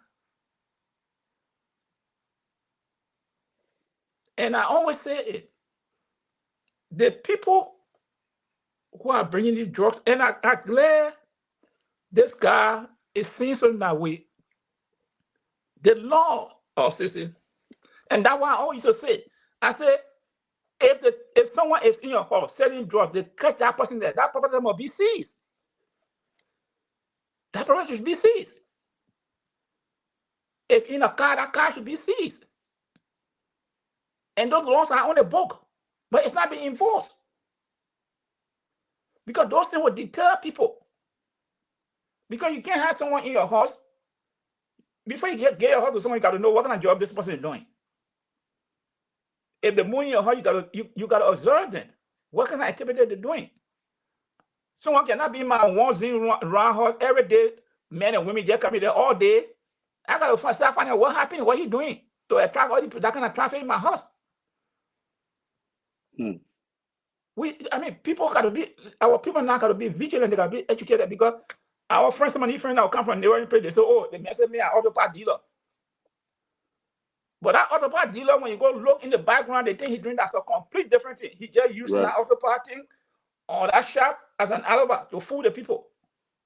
What he's doing in the background is a different thing. And I don't want to be to stereotype to call people this and that, but many of our friends from our neighboring country, they are part of that problem. Right. And the last, I think, one airline, I think it's Ethiopia Airline, I think that plane, they caught about 4 or 5 times drugs were on that plane in Liberia. And I was saying, why they can't seize the plane? Impound the plane and arrest the pilot and the crew. Because They're bringing the drugs into the country not one time, not two times. The pilot, we are seeing pilots, air hostesses being involved in drug dealing in this country, in America. But places like Liberia, the people take advantage of Liberia. They say, oh, that man, a pilot, you can't touch that. So they bring in narcotics. They bring all these hardcore drugs in Liberia. So for me, I want the government, the Liberian people, to give that DEA the fullest support, because where we're going, it's not good for our country. No. Like Honorable Bwaka said, and I hope he should try means to fund our agencies, because it's an epidemic in our country. We're not listening to you. We're not listening to your advice. You are not part of from the beginning. No, but Samson, you see, that's why you don't put your foot in your mouth. You know, Pajo will not take it from you. When someone is doing something good, we have to commend them. The election is what Joseph Boy is president. Whether he like or not, he's the president for the next 6 years. So if he's doing something good, we got to encourage them. If you're doing something bad, we'll call on you people. Okay? So this is a very good move. And so I'm seeing we got to continue to support these people, because it's not easy. And Kevin, you are talking about the sewage business. I told you before. Since 1989, the whole sewage system in Liberia has been down. Nothing working. And what is sewage system from Sierra Town to Fiamma? That's it. That's it. But what the area they use to call Pupu Factory? I won't call her area name. You but what were you asking to? I grew up, I lived in the, I born in the place. This is 1960, you know how to play me. You were just saying a family show, you know, put your foot. Yeah. No, my you want to put my people in problem like that. Yeah, you think I know my own. Yeah, you think I know my own. But they must tell Call the real name. I want you to call the real name. Yes, they may want me. I will be said they want me to call our name.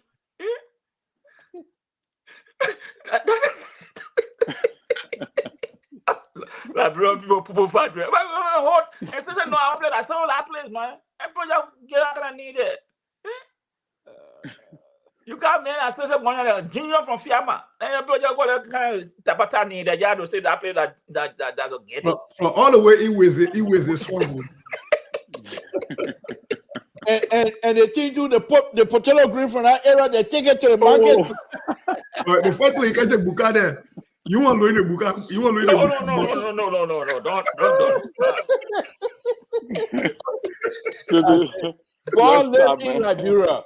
God live in Liberia. Mr. To. God live there. No, that. Yes, we said the guy played during the dancing that they played playing the petrol green, Mr. To. You see that petrol green, man. It can be fresh and juicy. Fresh and juicy. That place is we see. It's all green. It's not my mistake. I told you I can bring our place down. Yeah, you can bring our place down. Yeah, no problem. But you know, on the AB Kroma thing though, the question Terry was answering, I will hope that AB Kroma, with a little I know about him, I will hope that he will learn that his job is also political.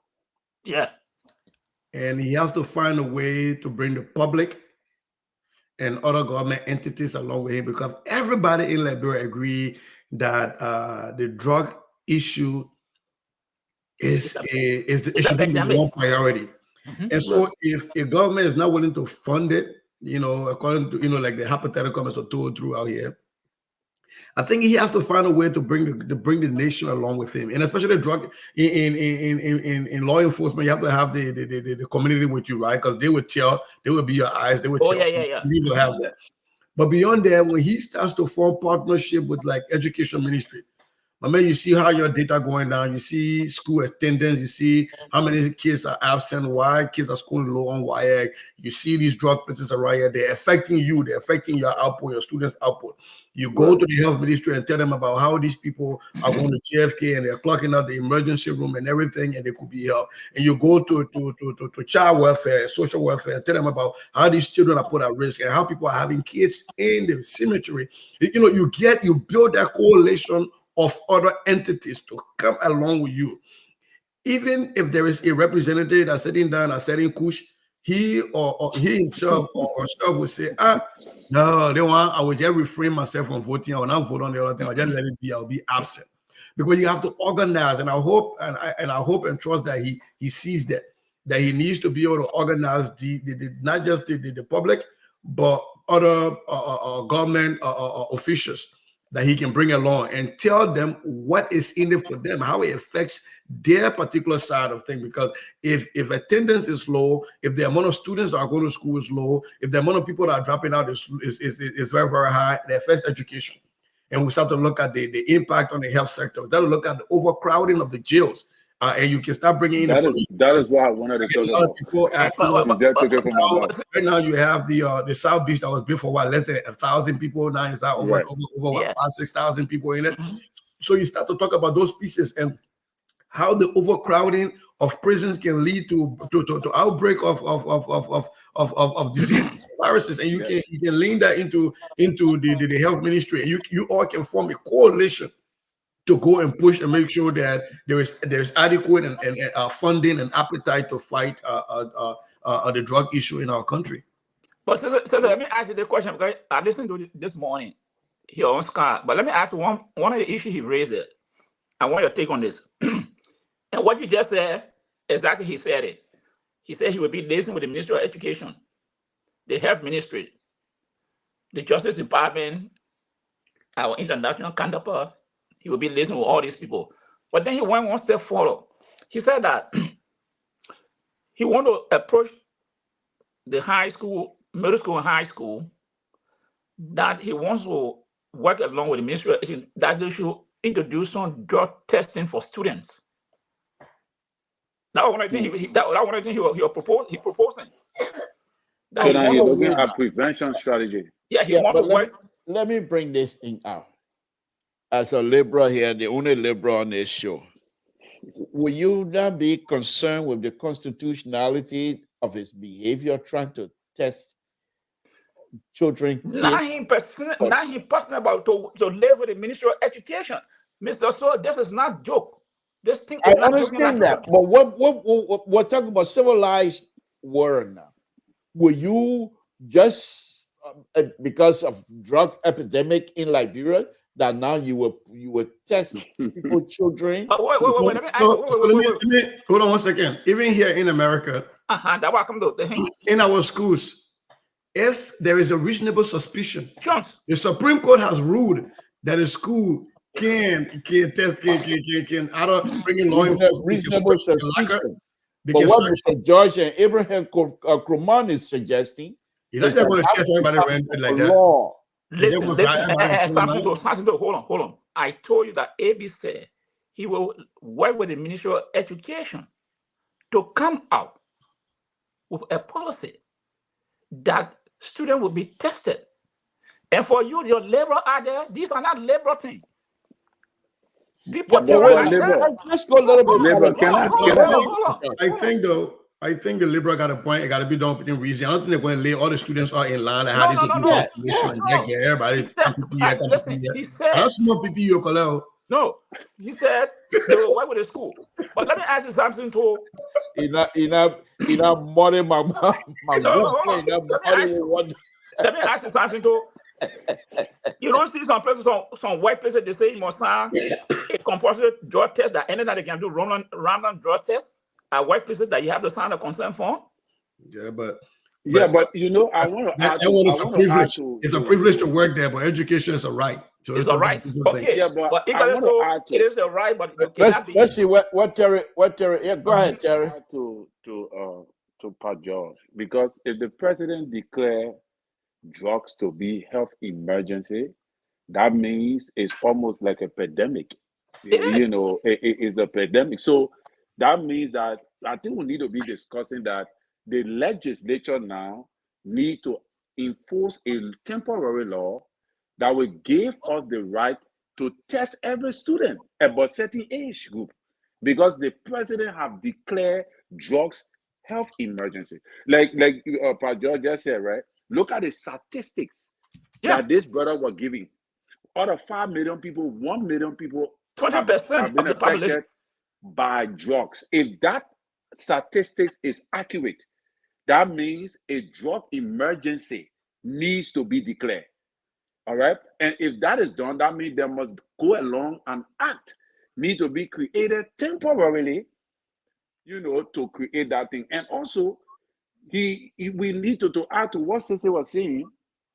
I don't know if he's taking into consideration the prison capacity, because he was talking about arresting somebody that's smoking drugs. When you catch a person, you arrest a person and carry them to jail. So then what would be the space for those who are already the criminals?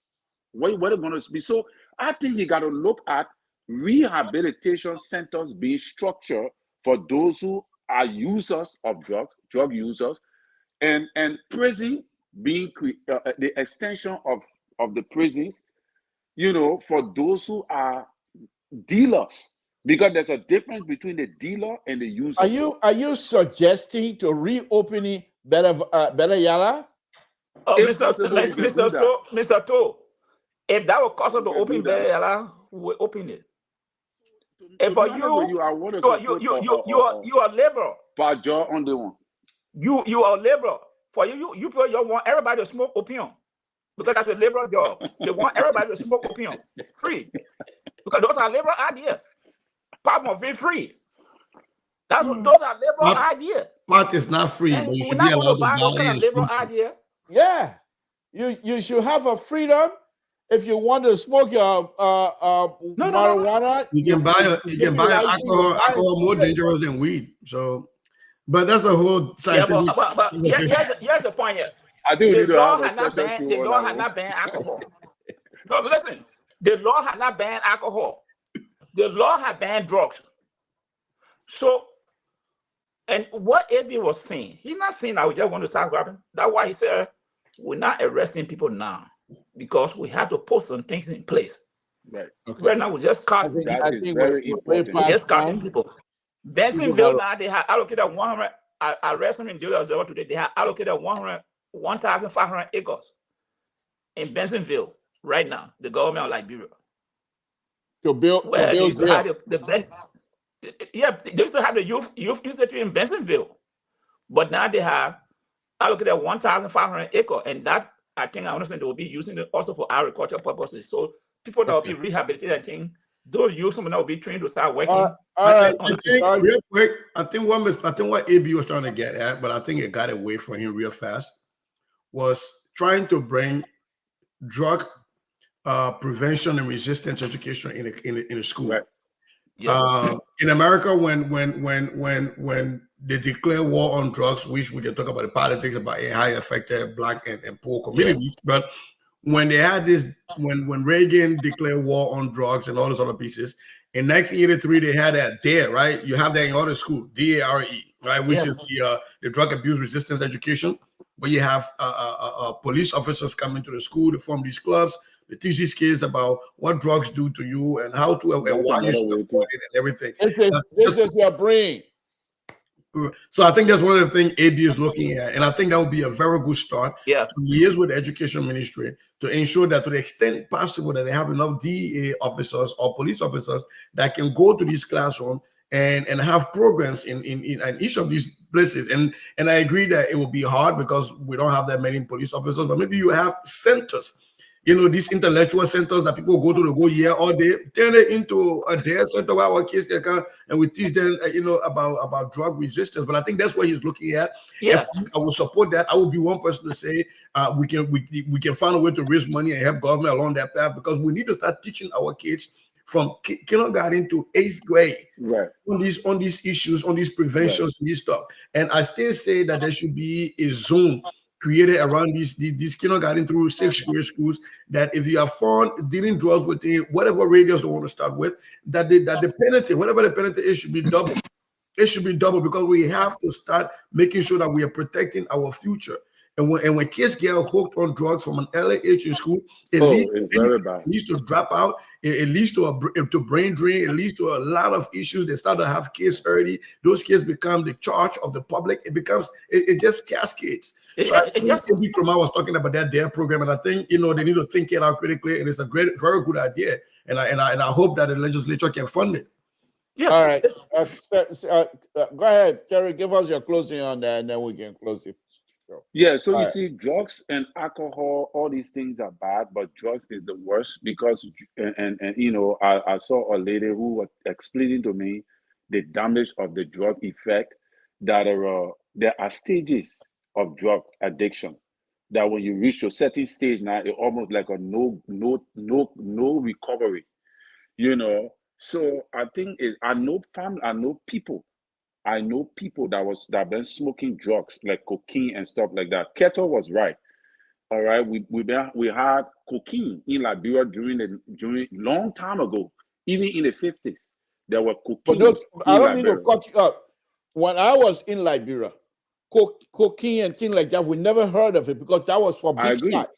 It was not popular. That was not something you will find in Nuku Town. Yeah, that was not something you will find in Loking Town. That was not something you will find on area there. Another Bubu factory. Yeah, another Bubu. Look, the one you will find. Terry, I'm not cutting you. I could name ghettos in Liberia when we were growing up. Ghettos. I could name the ghettos. Fiamma had one ghetto. Sesame 19th Street. Which they call it Rock Steady. I don't want to call it people name. Rock Steady. But you already call it. No, Rock Steady. When people who know 19th Street, people who know 19th Street, who grew up in Fiamma know that place. Rock Steady. That one ghetto in our whole thing go there. And who used to go there? That little big boy with a car used to go park the car and go right there to smoke the ganja. That those people that you're talking about, they were smoking drugs the time you were young. Up to now, they still smoking. I know somebody I know someone there. They said yes. And some of them are big shots still. Some of them is transferred to the children. So and Liberian, the only difference is that there is a new category of drugs that are coming now, because the cocaine, like you said, that big people used to buy. One gram of cocaine is around $5 US. The small one is around $5 US. So that small children will not go for it.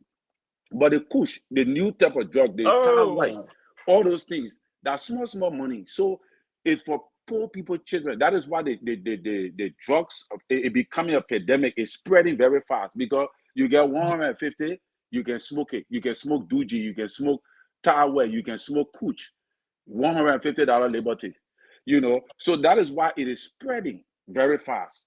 So I think that we need to establish a real robust system that will crack down on this particular thing and get it out of the society completely. But in order to do that, we have to also look at building institutions that will also help to. And I think those institutions will also create jobs for our people too. Building institutions for these people to go there for rehabilitation, because it takes a very long time for a drug addicted person to be recovered. Now this Tabata thing I see people doing, even Joshua Bly, most of those children, when they come from over there, after 6 months or 3 months, they go right back into the street and start smoking. Yeah, but Terry, there's a reason for that. There's a reason for that. You cannot rehabilitate a drug addict alcohol and get chunked in the street. That's what I'm saying. These people got to be doing something. You got to put an environment that they will not think be a social group in the street again. But the man, can you rehabilitate him? There's no job to do. He ain't got nothing. He's going right back in the street. The peer pressure will come. Even in America here, people relapse. So Joshua Bly, they're trying their best. I agree. They're doing very well. They're trying their best. The resources, and because when you detox these people, rehabilitate them, where do they go? Okay. I don't think we're going to be able to solve that problem tonight on LPR. So, sister, you got any closing on the school business, and then we can say good night to you? Yeah. Again, to my own dear brother and fellow mathematician, we believe in data. We are math people. We look at patterns to make decisions. And if you're not giving us the patterns, then you're not being transparent with us. And then we don't have a way of measuring your effectiveness from our educational system. You come from a country where we use data and transparency, and to start to look at how well our kids are doing. We need the performance metrics. You got to give that to us. We need to know how our kids how are they achieving, how are they growing, what is their growth, and what is their proficiency. We cannot go to MCSS website. MCSS, that is the model. We go to their website and they have your picture there as Aziz Zawolo, and then they have your picture there as another Johnny Flomo. You cannot be two persons at the same time. The laws of physics prevent you from doing that. The easiest thing you can do is just fix the website. When you know better, we expect you to do better. So MCSS, we get power coming. We will be on this thing here every day. We will face their country by fire, by force, and we start with MCSS. Oh, thank you. Mr. George, let me put this question and you can wrap it as well. Will you be in favor of we passing law where Liberian will be allowed to buy drug freely, marijuana freely, and be able to smoke freely? Samson too. That you liberal idea. No. That you liberal idea.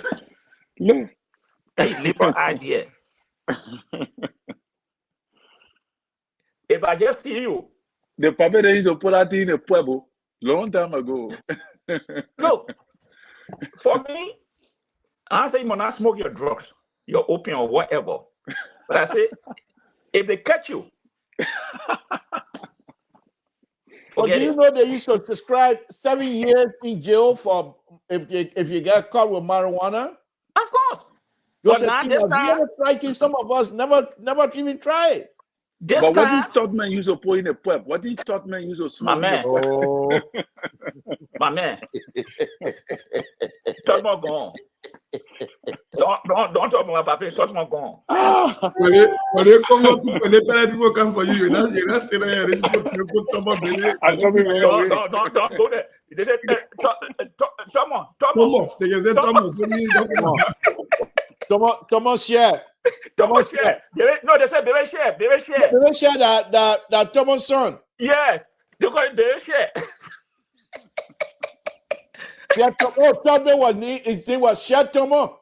Yeah, Share Thomas. But if the coin that you call it Bebe share, they ain't call it Thomas. You're gonna hear Bebe share. Like all right, guys. So, they want to see the few. There's a fire Zawolo. I say beyond every day. I said but what going on? Let's let me say it. But I fully support you because Professor Zawolo used to be on this program, seeing all the good things, the plan that he had for Liberia, how you want to transform the education system, and for Professor Zawolo to be in Liberia, heading the largest school district in the country. And Tottenham had not even painted. And look out from the office to Tottenham, the people say you can just spit, you're there. You better get probably you want Pinto Mahal, and may get people new with XXX as their last name. If it's that one, a pin you going back. So, all right, guys. Mr. Josh, yeah. Let's call it quit for the night. Okay, but anyway, let me just close a little. AB Kurman. Hold on, let Mr. Josh close, please, guys. Yeah, let me just AB, the Liberian people. This is all our business. I always say crime got no limit. There's no limit for crime. If you're in your house, you got fence around it, you say you protected the lie. One day, someone can run into you, this will be different. So we got to rally around this man. Community people, we got to rally around him. Schools, people in authority, we got to rally around the government to fight this thing. It's no joke. Our brothers and sisters are dying from this thing here. We cannot go on the raw again. Thank you. I know it's highly political, but hey, someone will take the shot. We got to do the right Thank thing. you. Sissy, thank you very much for joining us again tonight. Please join us tomorrow. Mr. Josh, join us tomorrow, and we'll be on. Thank you very much, and we'll say good night to both of you. I got to try to call Professor Zawo for Sissy. So. Yeah, we got to get him. Again, folks, Samson told Labrador Public Radio, we want to thank all of you that called in tonight and contributed by making your contribution by writing and what have you. I'm sitting in. I believe I'm sitting in for Mr. So tonight, who is on an assignment. And so we're here as usual. We'll be back tomorrow. A conversation with Samson will be back tomorrow. And I want to thank all of you for joining in and sharing this video tonight. We appreciate it, and we'll say good night to all of you. Good night, folks. It's a wonderful, wonderful time. We really, really love all that contributed tonight. And one thing we will say, though, please share whenever we come on.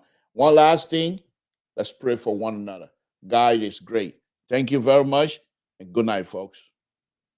Le père, votre vignon. Cadeau! Baïmanoa! Ablenyoa! On soit tout le peu Ablenyoa. Moi, non, Kai. Fond de siate de Sébi. Zouzou!